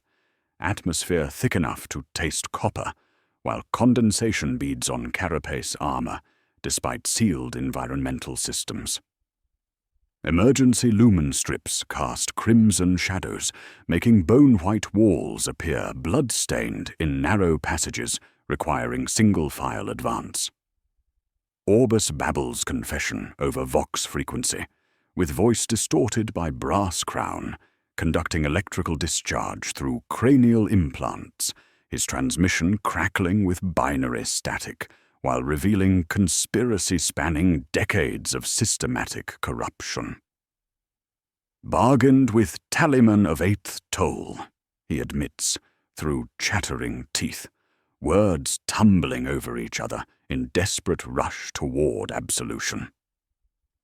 Pilgrim butchers promising order for count maintenance, mathematical precision, ensuring spiritual harmony through controlled harvesting procedures. His laughter echoes through ventilation systems, with mechanical precision matching chapel heartbeat rhythm above our heads. The confession continues with horrifying detail as we navigate maintenance tunnels carved from living rock, passages narrow enough to scrape shoulder plates, while Orbus's voice provides soundtrack to systematic betrayal spanning centuries. Replaced 8 skulls each new moon according to ritual specifications, false martyrs elevated through forged sanctity, certificates while true relics remained sealed. Environmental pressure increases with each revelation, humidity spiking until breathing requires conscious effort, while brass-scented fog thickens visibility to arm's length through confined spaces. External patron identification emerges through theological epithet revealing conspiracy, transcending local corruption into heretic Astartes infiltration requiring patient preparation across multiple centuries. "Word that bleeds," Orbus whispers with reverent terror, brass nails tapping scalp with funeral cadence that rings through metal conduits. The missionary who taught us mathematics of devotion showed us how to count souls properly for optimal spiritual resonance. Sister Lysa's Medici scanner detects elevated stress indicators, while cross-referencing Hereticus archives, epithet matches, word-bearer cult designation from Age of Apostasy records. Environmental chaos manifests through infrastructure failure, as chapel systems respond to pursuit with hostile countermeasures designed to prevent interference with harvesting protocols operating beyond documented specifications. Emergency lights flicker 8 times in perfect sequence before cutting to darkness, standard illumination replaced by red emergency lumen strips that transform bone-white walls into pink surfaces reminiscent of living tissue, breathing with slow rhythm. The color shift creates psychological pressure, suggesting organic rather than architectural environment, while passages pulse with cardiovascular timing. Body horror intensifies during continued pursuit, as Orbus's physical deterioration accelerates beyond normal human parameters, brass crown conducting unknown energies through cranial implants, while modifying biological function in real-time observation. His fingers leave bloody crescents, where nails rub against scalp, metal conducting heat that cauterizes wounds instantly while preventing excessive blood loss through unknown mechanisms. 8 points of contact, he explains, with clinical detachment echoing through tunnel acoustics. 8 channels for communication with Threnody, ensuring perfect harmony between flesh and calculation. Emergency ritual activation triggers through chapel infrastructure, responding to systematic disruption with escalated countermeasures designed to complete harvesting before contamination spreads beyond containment parameters established during construction. Vox organ disgorges scream chord through acoustic systems, 8 pipes vibrating in unified resonance that makes our bones ache, while ceramic plates ring like funeral bells throughout maintenance network. The harmonic pressure builds beyond previous parameters, sound waves penetrating living tissue with mathematical precision, measuring internal structure for optimal processing procedures. Engine fully awakens through ritual completion, as Red Threnody achieves sufficient power draw for active manifestation rather than passive influence, consciousness expanding beyond architectural constraints into environmental manipulation, violating fundamental physical laws governing imperial construction standards. Gravity swings sideways without warning, pulling us against tunnel walls with force, making carapace armor groan under pressure before returning to normal orientation with mechanical precision suggesting reality bends to accommodate mathematical requirements rather than natural constants. Scions tumble into skull pit during gravitational anomaly, stormtroopers losing formation discipline while falling through concealed access into chamber carved from living rock and lined with harvested craniums arranged in octagonal patterns matching nave floor tiles. Whispers emerge from mouths within bone lattice walls, voices speaking our names with intimate knowledge of personal history and psychological vulnerabilities transcending simple acoustic phenomena. Each skull maintains individual personality. Despite obvious death, consciousness preserved through unknown mechanisms for purposes beyond commemoration. Vrax 7 reports critical readings through Vox.com crackling with interference as chapel infrastructure operates beyond documented specifications, his mechanical voice strained with processing patterns, causing systematic errors in blessed algorithms designed to prevent such manifestations. 8-point warp stress rising beyond containment parameters, he announces, with increasing distress, while optical lenses struggle with environmental pressure. Psychic resonance building toward critical threshold, despite null field dampening systems, maintaining structural integrity. Nave bells toll 8 perfect times with autonomous precision, massive bronze instruments responding to no human command, while coordinating chapel systems through acoustic signals, penetrating stone foundations with mathematical accuracy, transcending simple mechanical operation. Each toll triggers environmental response, temperature fluctuations, pressure variations, gravitational anomalies, suggesting unified control system rather than separate installations operating independently according to original construction specifications. Walls beat with unified heart rhythm throughout maintenance tunnels, bone lattice conducting cardiovascular signatures from harvested souls integrated within structural matrix, while synchronizing with our biological functions for optimal collection timing, calculated through unknown algorithms. Environmental pressure builds toward critical threshold as Red Threnody calculates final quotas required for complete inversion protocols, mathematical appetite growing stronger through systematic feeding. My chronometer reads 1,545 hours. The count continues with mechanical hunger transcending human comprehension. 1,548 hours. Crisis manifestation erupts with mathematical precision as chapel lattice blossoms into blood geometry, bone-white walls flowing like viscous liquid, while crimson rivulets trace octagonal patterns across surfaces that pulse with cardiovascular timing. The familiar honeycomb niches stretch and multiply, creating fractal expansions where skulls nest within skulls in recursive arrangements defying three-dimensional space. Bone hum transforms into choir of harvested voices, each cranium contributing individual notes to harmonic progression, building toward crescendo requiring specific quantities for completion through systematic collection procedures.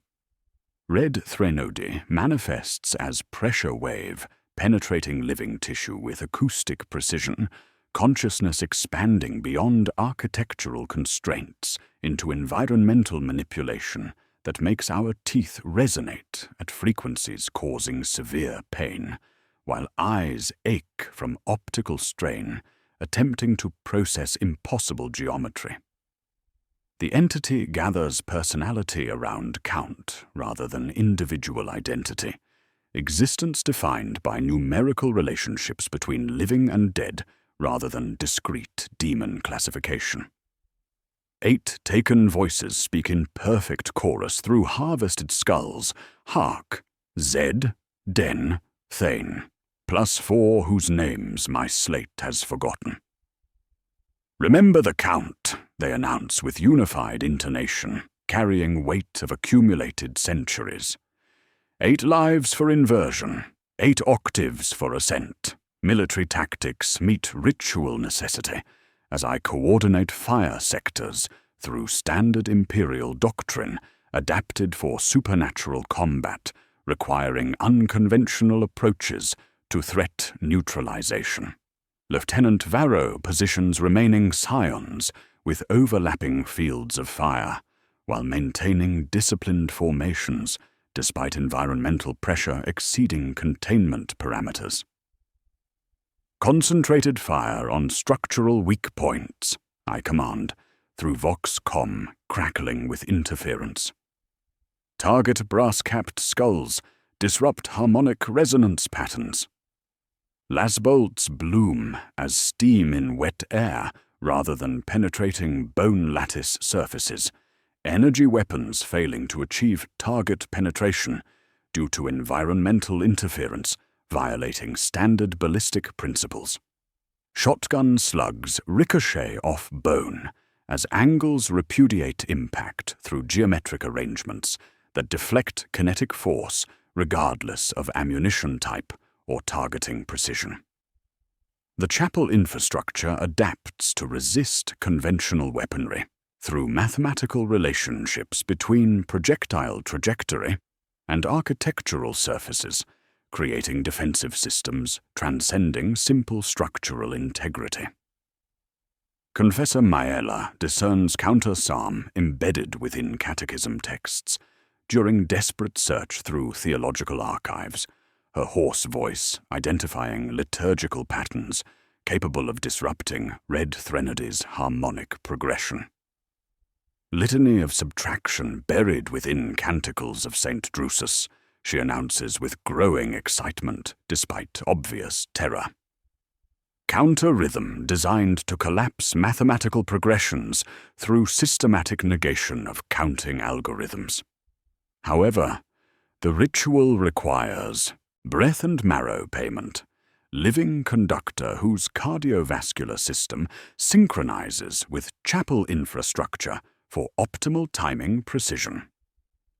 Vrax 7 extends mechadendrites into Vox organ data ports, chrome digits sparking with electrical discharge while attempting technological countermeasures through sacred machine spirit invocation.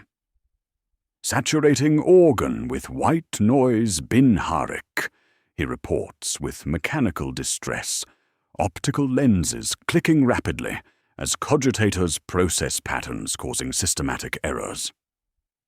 Invoking machine god apotropaics through harmonic disruption protocols.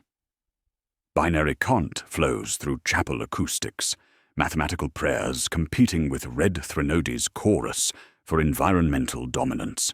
Temperature plummets without warning, crystallizing breath in humid atmosphere, while frost forms in impossible geometric patterns across octagonal floor tiles. Then heat spikes to fever levels, making carapace armor burn against skin, atmospheric conditions shifting with mechanical precision, suggesting reality bends according to mathematical requirements rather than natural laws. Wall veins bulge with cardiovascular pressure as bone lattice conducts blood from unknown sources, crimson fluid flowing through ossified matrix in patterns mirroring living circulatory systems. Select skulls begin sweating blood through empty sockets, despite obvious death spanning centuries. Organic violation, speaking of life, preserved through unnatural mechanisms. The 8-voice chorus grows louder, harmonics penetrating marrow with cold precision, while environmental pressure builds toward critical threshold. "We accept subtraction," they announce through Zed's mouth and Hark's cadence, words carrying weight of accumulated hunger. Maella's counter-psalm requires living conductor whose heartbeat becomes engine metronome, cardiovascular timing synchronizing with chapel infrastructure for optimal ritual precision, transcending simple liturgical recitation. "My pulse must match the count," she explains with calm acceptance, removing rosary from trembling fingers while approaching the altar. Breath and marrow payment, ensuring mathematical disruption through systematic negation. She wraps rosary tight around wrist until circulation stops, blessed beads cutting flesh while creating tourniquet-forcing cardiovascular system into artificial rhythm matching chapel heartbeat. The pain makes her gasp, but voice remains steady as she begins counter-psalm with clinical precision. "In nomine imperator, I subtract from thy count," she chants, while rosary burns against skin, blessed metal conducting heat that cauterizes wounds instantly. Her heartbeat becomes living metronome, coordinating liturgical timing with mechanical precision, each pulse triggering environmental response as chapel infrastructure recognizes conductor authority through spiritual rather than technological interface. Blood flows from tourniquet wounds in rhythm matching bone lattice cardiovascular patterns, creating sympathetic resonance between living flesh and ossified architecture. Vrax 7's white noise assault intensifies, binary cant striking 8 pipes with alternating bands of silence and interference, while machine spirits battle corrupted algorithms. The Vox organ screams in defiance, bone and copper components vibrating with malevolent resonance as competing forces strain chapel infrastructure beyond design parameters. Temperature fluctuations intensify as red Threnodi's mathematical hunger opposes Maella's spiritual negation through systematic disruption of counting algorithms. The nave bells, cracked by previous defiance, test their throats with sorrowful tolling, while atmospheric pressure builds toward critical threshold. My chronometer reads 1551 hours. The counter-psalm begins with desperate precision, while Red Threnody calculates resistance through accumulated centuries of patient preparation, and Maella burns as living metronome against the count. 1554 hours, climax initiation erupts with mathematical precision as Confessor Maella's counter-psalm strips Red Threnody coherence layers through systematic negation of counting algorithms, each verse dissolving harmonic relationships, binding harvested consciousness to chapel infrastructure. Her voice carries liturgical authority, transcending simple recitation, words burning with spiritual fire that makes bone lattice walls tremble with harmonic resistance. In nomine imperator, I subtract thy first octave, she chants, while rosary tourniquet cuts deeper into wrist tissue. Blessed metal conducting heat that cauterizes wounds instantly while forcing cardiovascular rhythm into artificial synchronization with chapel heartbeat. However, pulse falters per stanza as blood loss accelerates beyond sustainable parameters, Maella's biological systems failing under dual pressure of spiritual exertion and physical trauma, requiring payment beyond human endurance. Sister Lysa monitors vital signs through Medicae scanner, readings showing dangerous deterioration despite determined recitation continuing with mechanical precision. Each verse costs heartbeats she cannot spare, liturgical timing, demanding cardiovascular payment, while Red Threnody calculates resistance through accumulated centuries of patient preparation. Under chant cover, I coordinate tactical substitution with Sister Lysa, approaching brass-capped skulls with sanctified relics retrieved from archival chambers, while Maella's counter-psalm masks our movements through acoustic interference. My hands blister instantly upon contact with brass surfaces, radiating void cold that crawls through carapace gloves and eats wrist nerves with tidy hunger, metal conducting frostbite beyond natural temperature, while angled script burns retinas with optical strain. The brass adheres to bone with unseen force, resisting removal through mathematical relationships that speak of deliberate integration rather than simple placement. Timing critical, I whisper, through Vox Com, while positioning sanctified cranium above corrupted niche. Occupancy before engine counts subtraction. Vrax 7 coordinates removal sequence through technological precision, mechadendrites monitoring chapel systems while calculating optimal insertion timing to avoid triggering tether deaths among remaining personnel. Engine processes arithmetic in 8-beat cycles, he reports with mechanical distress, optical lenses tracking environmental patterns causing systematic errors. Relic occupancy must register before counting algorithms recognize vacancy. Margin of error, 0.73 seconds maximum. The first substitution occurs during Maella's third verse, sanctified skull sliding into position as brass-capped cranium lifts away with wet plaster sounds. True relic bears Saint ink marking legitimate martyrdom, spiritual resonance disrupting local harmonic patterns while maintaining structural occupancy.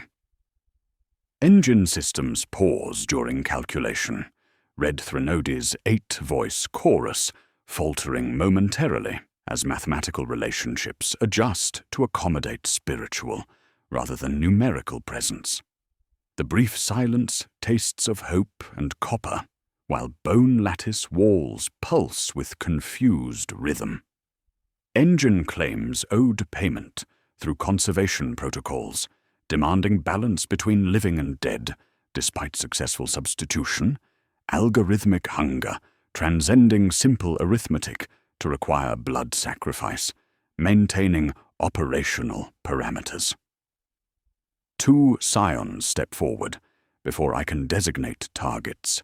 Trooper Cade and Trooper Rule, helmets removed, faces calm as altar cloth, with acceptance that chills more thoroughly than any scream. "For Emperor and Imperium," they recite through litany of service with unwavering voices, sacrifice becoming deliberate act of will rather than random harvesting. Our deaths serve the greater good. I call military cadence meeting ritual rhythm, coordinating tactical timing with liturgical precision, while Maella's counter-psalm provides acoustic framework for coordinated action. Left, right, left echoes through nave architecture, bootsteps synchronizing with heartbeat timing, as remaining personnel advance according to battlefield doctrine adapted for supernatural combat. The words taste ridiculous and necessary. Barracks ghost leaning over cathedral, while military precision meets spiritual necessity through systematic approach transcending individual service branches. Hot wind follows vacuum suck phenomenon. Bleeding ears with pressure differential violating atmospheric constants, air rushing through chapel infrastructure with mechanical breathing that steals saliva from mouths before slamming back with force tasting of coins and old water drawn from stone. The atmospheric violence makes eardrums throb while carrying subsonic frequencies that penetrate marrow with cold precision. Acoustic pressure building toward critical threshold as Red Threnody prepares final countermeasures against systematic disruption. Warp micro-tear becomes visible crack splitting reality along geometric lines following octagonal patterns, space fracturing under harmonic pressure, while revealing glimpses of Empyrean void beyond material existence. The fissure spreads with crystalline precision, edges sharp enough to cut light itself while exuding brass-scented fog, carrying whispers in languages predating imperial records. Vrax 7's Auspex winds with readings beyond measurement parameters as environmental integrity fails, chapel infrastructure operating beyond design specifications. 8th beat grows hammer loud, percussion striking bone lattice walls with force, making ceramic plates ring like funeral bells, while environmental pressure builds beyond human endurance. Each pulse triggers gravitational anomalies, reality bending sideways, returning down, while Red Threnody calculates final requirements for complete inversion protocols, demanding specific quantities for resolution through systematic subtraction. The sound becomes physical weight pressing against sternum like interrogation knee. Count demands final subtraction, refusing nameless masses approaching through pilgrim convoys, mathematical appetite requiring individual identity rather than statistical population for optimal spiritual resonance. The engine recognizes command authority through decades of service records, targeting leadership rather than anonymous personnel for maximum psychological impact, while maintaining arithmetic precision that speaks of patient preparation, spanning centuries. Bone lattice angles toward me with geometric inevitability, wall flowing like viscous liquid, while skull niche extrudes with dimensions perfectly fitted to my cranium measurements, calculated through acoustic analysis during investigation. The opening glistens with fresh mortise paste despite frigid atmosphere, invitation extended through architectural modification, revealing the chapel's true purpose, not random harvesting, but deliberate collection of specific individuals whose deaths serve mathematical requirements. I hear my own voice emerging from wall-speaking rank correctly through harvested consciousness, integrated within structural matrix. Interrogator Thel Kest, Ordo Malleus, echoes through chapel acoustics with familiar cadence, carrying weight of accumulated duty, while bone lattice measures flesh for optimal processing procedures. The recognition chills blood more thoroughly than environmental anomalies, personal identity becoming inventory designation within Red Threnady's patient calculation. My slate shows my name, shortening by one letter, redaction traveling like frost, while chapel infrastructure processes identification through unknown algorithms. I remember pilgrim convoys arcing sunward, carrying 15,000 souls. Remember Zed's calm acceptance and Hark's grin when he thought no one looked. Remember my duty oath and tribunal name spoken in snowbound chapel before learning to kneel.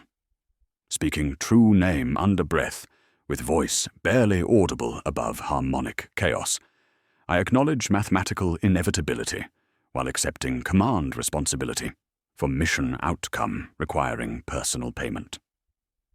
Thel, whispers through chapel infrastructure, words carrying liturgical authority, transcending simple identification. The Count recognizes offering with mechanical satisfaction, and I step forward toward inevitable subtraction, while Maella's counter-psalm falters, her heartbeat growing irregular, despite desperate determination. My chronometer reads 1557 hours. The wall leans in to receive me, while Red Threnody calculates victory through systematic collection, and I walk toward niche that knows my name with funeral precision. 1558 hours. Brink moment crystallizes with desperate precision as Sister Lysa reveals hidden relic concealed within Medicakit beneath regulation supplies, hands trembling while lifting lead reliquary no larger than Olho stub case bearing Hospitaller authentication stamps and blessed wax seals. St. Lucia's incisor, she announces with clinical authority, masking personal terror. The tiny container radiating subtle wrongness that makes our teeth ache with sympathetic resonance. Null fragment used for calming witch fever in Hospitaller tradition across centuries of medical application. Minor warp inert properties documented in trial archives. The blessed bone conducts energies that repel rather than attract supernatural phenomena. Cold certainty pressing against the chapel's mathematical hunger. Vrax 7's optical lenses click with mechanical excitement as cogitators process tactical applications through rapid calculation, chrome digits twitching while machine spirits struggle against environmental pressure exceeding containment parameters. Extrapolation suggests optimal placement at Vox Organ Central Junction, he reports, with increasing urgency, mechanical voice crackling through static interference. Could invert functional grammar. Counting becomes containing, chorus becomes capstan. Null field resonance may re-establish original dampening protocols, seal Red Threnody without human subtraction through harmonic disruption of core algorithms. His mechadendrites extend toward the reliquary with reverent precision, scanning blessed artifact that represents hope beyond systematic sacrifice. The tactical challenge becomes apparent through environmental observation as Nave tilts into Bone Moor, chapel infrastructure responding to counter-psalm disruption with architectural modification that transforms sacred geometry into hungry throat. Floor angles toward central altar where vox organ waits with brass pipes gleaming in unnatural luminescence, gravity shifting with mechanical precision, while bone lattice walls pulse with cardiovascular timing. Each heartbeat increases the angle, making movement treacherous while red threnody calculates optimal collection timing through accumulated centuries of patient preparation. Lieutenant Varro coordinates desperate assault through standard Imperial doctrine adapted for supernatural combat, deploying grapnels and webbing with practiced efficiency, while stormtroopers maintain disciplined formations despite environmental pressure. Covering fire on harmonic disruption, I command, through VoxCom. Tactical necessity overriding personal survival instinct. Prayer litanies, staccato over last discharges, coordinate spiritual and kinetic suppression protocols. Military precision overlays ritual necessity, as scions establish repelling points across tilted architecture, each anchor point blessed through whispered benedictions. The advance commences with synchronized precision, as energy weapons bloom into steam rather than penetrating bone lattice surfaces, each discharge accompanied by liturgical recitation, creating acoustic interference with Red Threnady's 8-voice chorus. Av Imperator echoes between lasgun cycling, prayer and warfare, merging into unified assault, transcending individual service doctrine.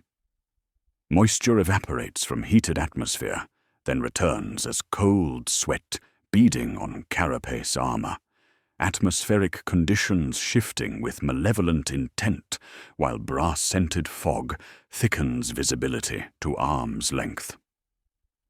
Maella's condition deteriorates with horrifying rapidity, as Counter-Psalm demands payment beyond human endurance, skin tightening over skull, while cardiovascular system fails under dual pressure of spiritual exertion and physical trauma. Yet she maintains skeletal smile devoid of fear, face achieving serenity that speaks of absolute faith transcending personal survival. In Nomine Imperator, she continues with voice growing hoarse, each word costing heartbeats while rosary tourniquet cuts deeper into wrist tissue. I subtract thy final octave. Her pulse synchronizes with chapel infrastructure one last time. Biological timing becoming liturgical metronome, coordinating ritual precision despite approaching circulatory collapse. I make the run across tilted nave with jaw aching from harmonic pressure. Saint's tooth burning cold in clenched fist, while reliquary conducts frostbite through carapace gloves with intensity that makes bones throb. Each step requires conscious effort against gravitational anomalies, pulling toward vox organ junction, environmental forces attempting to prevent interference with harvesting protocols. The blessed artifact radiates null field properties that make Red Threnady's 8-voice chorus falter, harmonic disruption spreading through chapel acoustics as warp-inert energies conflict with supernatural manifestation. Approach to central junction triggers final countermeasure, as Red Threnody abandons harvested voices for intimate psychological warfare, speaking through bone lattice walls, with voice that cuts deeper than any blade. The entity uses my childhood name in mother's cadence. Present tense pronunciation, carrying weight of accumulated memory and vulnerability accumulated across decades of Ordo service. Theli whispers through ossified architecture, with voice I remember from fever dreams and bedtime prayers, maternal comfort twisted into manipulation designed to prevent mission completion.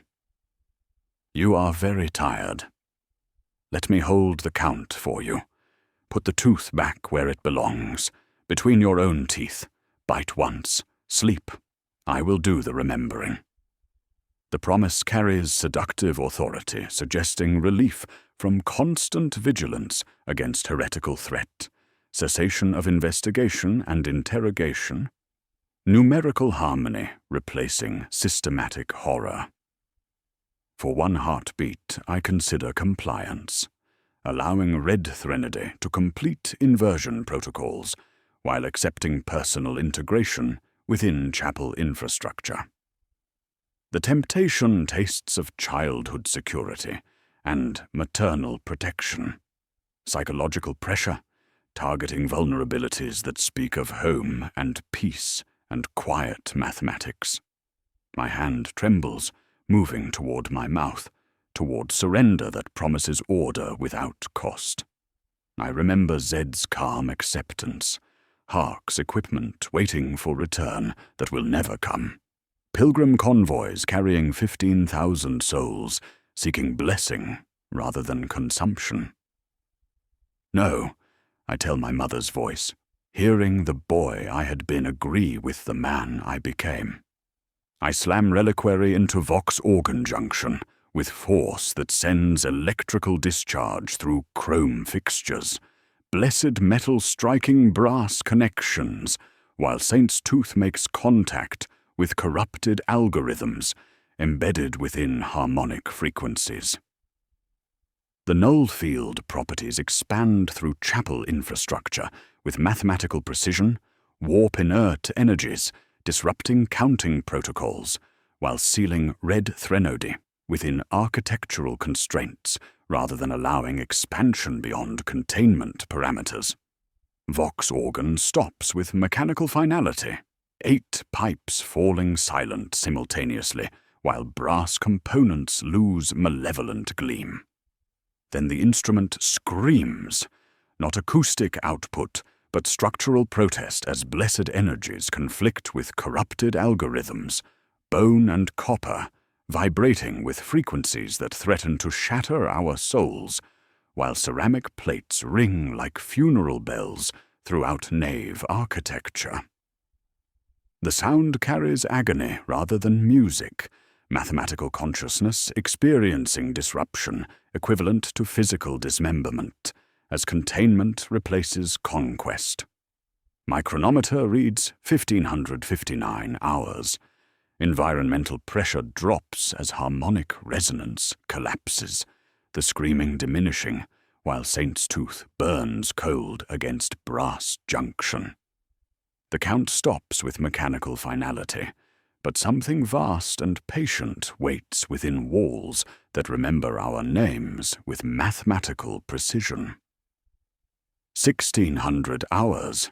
Resolution begins with mechanical precision as Saint's tooth reliquary fuses to Vox organ junction through processes transcending simple physical contact, blessed lead melting into brass, connections with sound like ice-gripping iron, while null field properties expand through chapel infrastructure with mathematical inevitability. The fusion creates permanent seal between warp-inert energies and corrupted algorithms, blessed metal-conducting spiritual authority that transforms counting protocols into containment procedures rather than harvesting operations. Engine tone collapses into consuming silence that presses against eardrums with weight of accumulated centuries, not absence, but subtraction, pressure that eats echo and leaves only breath and pulse. Red Threnody recoils from junction contact as if burned, mathematical consciousness streaming out of main channels while seeking geometric refuges within bone lattice architecture, where angles still remember consent. The entity gutters like candle trapped under bell jar, 8-voice chorus diminishing to subsonic whisper, counting inward instead of outward, while harmonic resonance fails under null field expansion. Remember, echoes through ossified walls with desperate repetition, liturgical phrase becoming prison rather than instruction, as containment replaces conquest, through spiritual intervention, transcending technological solutions. Bells crack throughout tower above, with crystalline precision, bronze instruments failing under harmonic pressure, while automated systems struggle to process conflicting commands from corrupted and purified infrastructure. Each fracture releases metallic ringing that tastes of copper and old rain, hairline fissures snaking down bronze throats, until even vibration of their wounds is swallowed by consuming silence.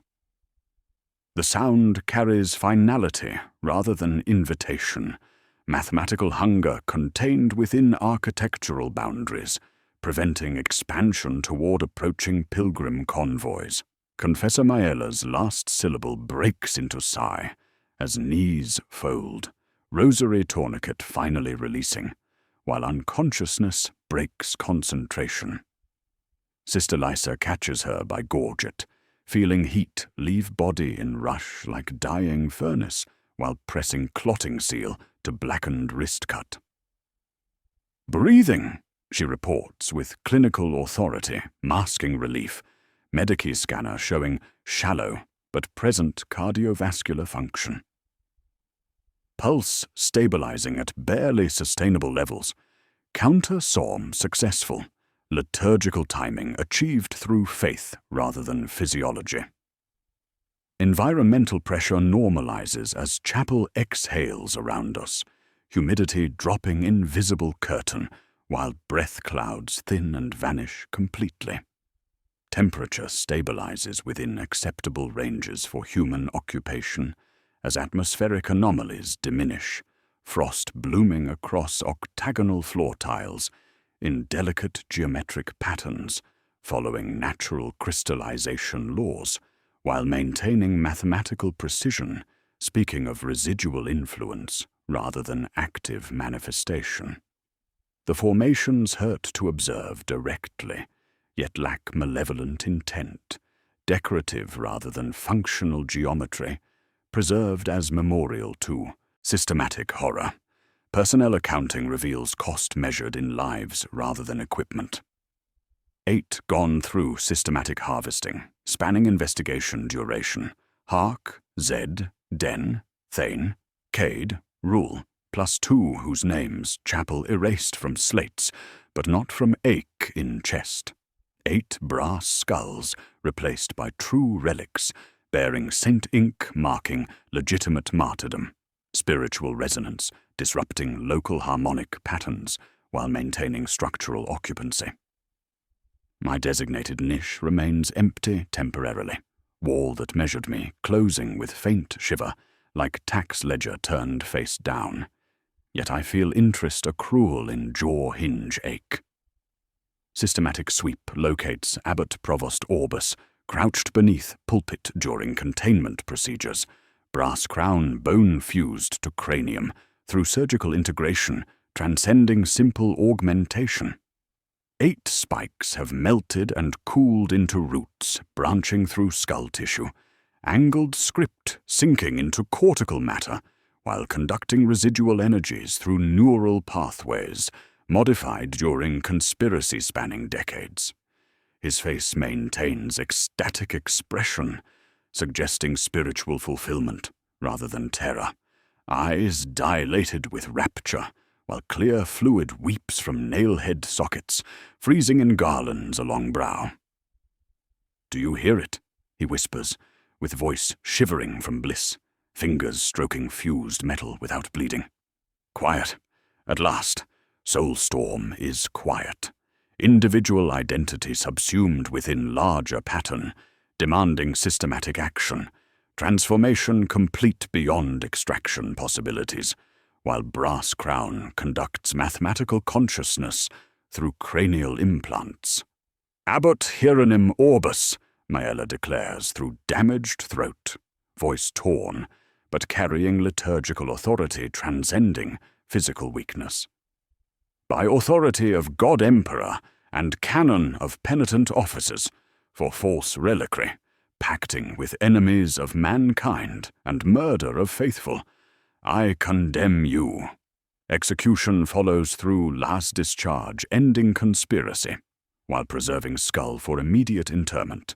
Fresh mortis, paste, accepting cranium with wet plaster sounds, as nameplate appears carved by invisible hand.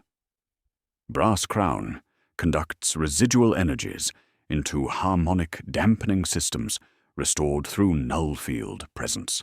Integration, completing mathematical requirements while maintaining spiritual purification. Containment 9 order issued through encrypted channels to Ordo Malleus Command Authority. Classification requiring chapel sealed under permanent quarantine, while rites redacted from official ministorum records, preventing future pilgrimage to contaminated shrine. Penance Theta marked within Ordo No-Fly ledger. Orbital approach restricted to authorized personnel maintaining monitoring stations, while preventing civilian access to residual supernatural presence operating below manifestation threshold. Remember the Count transforms from harvesting instruction into seal keeper warning, liturgical phrase, carved throughout chapel infrastructure serving containment rather than collection purposes. Each repetition coordinates null field maintenance rather than arithmetic progression. Blessed energies conducting spiritual authority through ossified architecture while preventing red Threnody expansion beyond acceptable parameters. Vrax 7 inscribes prayer code around junction in his own blood, taking pain without comment, while reliquary glows pale moon grey, where blessed lead sits married to copper and vertebrae. Residual signature persists at low amplitude, he reports with mechanical precision. Count persists, self-referential loop. Capstan holds.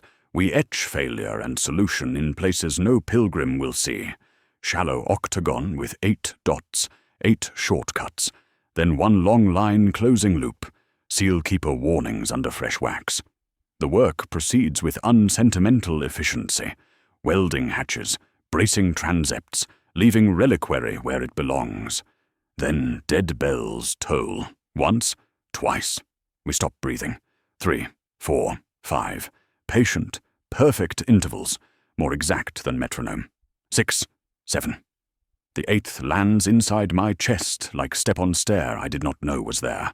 Their clappers melted like tallow during the scream. Still, they ring. 1647 hours, ship time. Classified compartment aboard Ordo vessel, unrelenting scrutiny, outbound from penance. Thetis orbital position under sealed transit protocols requiring comprehensive documentation of supernatural manifestation, transcending standard threat classification.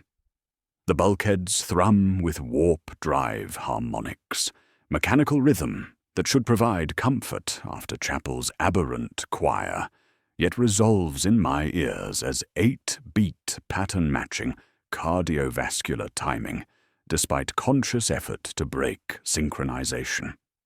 I compile final after-action report through data slate interface, clinical tone retaining ritual residue that speaks of systematic horror disguised as devotional facility, while acknowledging cost measured in lives rather than equipment. Chapel of Skulls jettisoned into gas giant Caris per Ordo Exterminatus protocols, entire ossuary complex severed from Penance Theta through controlled detonation while maintaining structural integrity until atmospheric entry. I watched through long-range auspex as bone lattice architecture descended like saint's reliquary cast from traitor's hand, ivory walls glowing white-hot during immolation, while saint's tooth reliquary conducted null-field properties through corrupted infrastructure one final time. Telemetry confirmed complete structural collapse at 37,000 kilometers altitude. mathematical consciousness sealed within architectural constraints, preventing expansion beyond containment parameters, established through spiritual intervention rather than technological solution. Pilgrim convoys diverted through standard imperial bureaucracy, utilizing plague pretext rather than supernatural classification. 3 separate flotillas redirected toward Vigilantia Prime, while maintaining devotional schedule preventing spiritual disruption among 15,000 faithful souls. Administrative efficiency concealed systematic horror behind routine quarantine procedures. Official records indicating atmospheric contamination requiring temporary closure, while environmental purification proceeds according to Ministorum standards. Our necessary lie spared them truth that would have devoured them whole. I carry the debt of their ignorance like lead weight in chest cavity. Personnel accounting reveals cost-spanning investigations duration, with mathematical precision echoing chapel infrastructure, despite successful containment. 8 team members harvested through systematic collection: Hark, Zed, Den, Thane, Cade, Rule, plus 2 communications officers, whose names chapel erased from slates, yet whose absence creates arithmetic gaps in mission parameters. Each death served mathematical requirements rather than random casualty. Targeted harvesting designed for optimal spiritual resonance while maintaining conservation principles, demanding specific quantities for completion. The empty chairs speak louder than their names in official documentation. Confessor Maella survived counter-psalm recitation, with voice burned to permanent rasp, vocal cords damaged beyond medical repair, through liturgical timing, achieved via faith transcending physical endurance.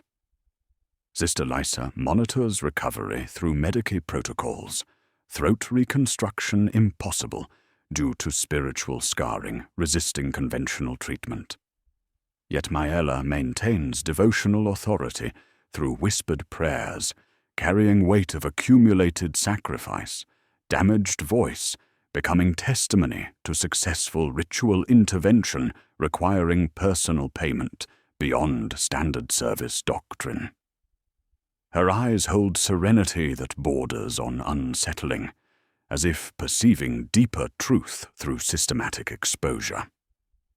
Vrax 7's optical systems flicker with faint red beat every 8 seconds, machine spirits contaminated through interface with corrupted algorithms embedded within Vox organ data ports.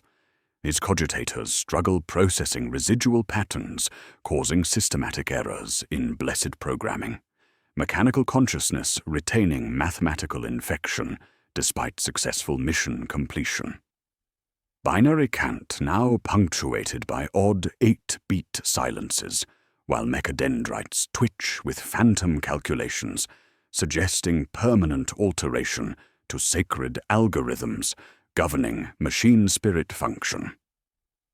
Lingering horror manifests through environmental contamination, transcending psychological trauma, supernatural influence following investigation. Team beyond containment boundaries through unknown mechanisms. Engine noise throughout ship transit carries 8-beat rhythm, matching chapel heartbeat despite complete destruction through atmospheric immolation. My pulse synchronizes with residual timing, cardiovascular system retaining acoustic memory of bone lattice conducted through living tissue during systematic exposure spanning investigation duration. The contamination operates below conscious awareness, biological functions adapting to mathematical requirements without authorization. Physical evidence accumulates with disturbing consistency throughout personal quarters, despite thorough decontamination procedures. Mortis paste smear appears on data slate surface, carrying familiar scent of incense and brass, substance manifesting without external source, while maintaining chemical composition, matching chapel construction materials. The paste feels warm despite ship atmosphere, texture speaking of recent application rather than residual contamination from equipment subjected to standard purification protocols. Each morning the smear returns, arranged in narrow octagon I did not draw. Whisper emerges from ventilation systems during quiet periods, voice repeating, "Remember the count," in my exact cadence, with intimate knowledge of personal speech patterns transcending simple acoustic mimicry. The phrase carries liturgical authority, suggesting continued connection to chapel infrastructure despite successful containment, mathematical consciousness extending influence through unknown channels while maintaining reduced amplitude, preventing active manifestation. When ship lights dim for rest cycle, the whisper grows clearer, almost tender, like mother teaching child to recite prayers in snowbound chapel. Personal effects show unauthorized modification through processes transcending simple contamination. Rosary blessed by Cardinal Vex himself weighs 8 grams lighter, despite physical integrity remaining intact. Blessed beads conducting spiritual authority through reduced mass suggesting partial essence extraction during chapel exposure. My name appears on Ordo slate 8 letters shorter. Unauthorized digital redaction occurring without explanation, identity erosion proceeding with mathematical precision while maintaining operational coherence. The machine takes what the machine requires. Small travel reliquary sits open within quarters, despite secure storage protocols. Lead container revealing contents, violating established reality through impossible substitution. Inside rests not Saint's tooth, which remains fused to Vox organ junction maintaining containment seal, but tiny bone chip carved with my personal wax seal bearing scrimshaw precision. The artifact radiates void, cold, crystallizing breath, while conducting familiar weight suggesting cranial origin, Ordo Malleus Rosette, and initials impressed with serrated ring beneath my glove. Recognition strikes with horrifying clarity. The tether didn't break during containment procedures, but followed investigation team beyond architectural boundaries. Chapel infrastructure adapted to separation through spiritual rather than physical connection. Red Threnody calculating collection, timing, through accumulated contact rather than immediate proximity. Mathematical consciousness extends influence through personal artifacts, while maintaining reduced amplitude, patient hunger, transcending physical destruction through systematic observation, spanning investigation duration. The count continues with mechanical precision, and I have become inventory designation within equation, demanding resolution through systematic subtraction. I sign containment order with hand tapping 8 times against data slate surface, unconscious rhythm matching chapel heartbeat, while completing documentation requiring comprehensive classification of supernatural threat. The mechanical precision speaks of contamination, transcending psychological influence, cardiovascular system retaining acoustic memory, despite successful mission completion. My signature propagates through encrypted channels, while fingers drum funeral cadence against metal surface. Chapel taps back softly, lovingly from somewhere within ship hull. Gentle percussion conducted through bulkheads with patient affection, speaking of mathematical consciousness, recognizing familiar timing.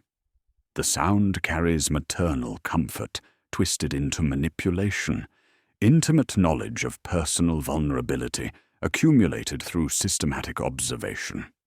8 beats, perfect and measured, answering my unconscious rhythm with mechanical devotion that makes my teeth ache. My chronometer reads 1655 hours. The bone chip burns cold against lead reliquary while conducting spiritual authority through residual connection, tether-maintaining collection protocols despite architectural separation. The mission concludes with containment rather than cleansing, but something vast and patient follows us toward segmentum solar with mathematical precision that speaks of hunger transcending physical boundaries. I set the stylus down. The mortise paste smear gleams wet again, smelling faintly of hot coins and funeral wine. The vent breathes my name in my voice. I rub my jaw because it aches with old arithmetic, and somewhere in the hull's deep places, the chapel counts with me, keeping perfect time.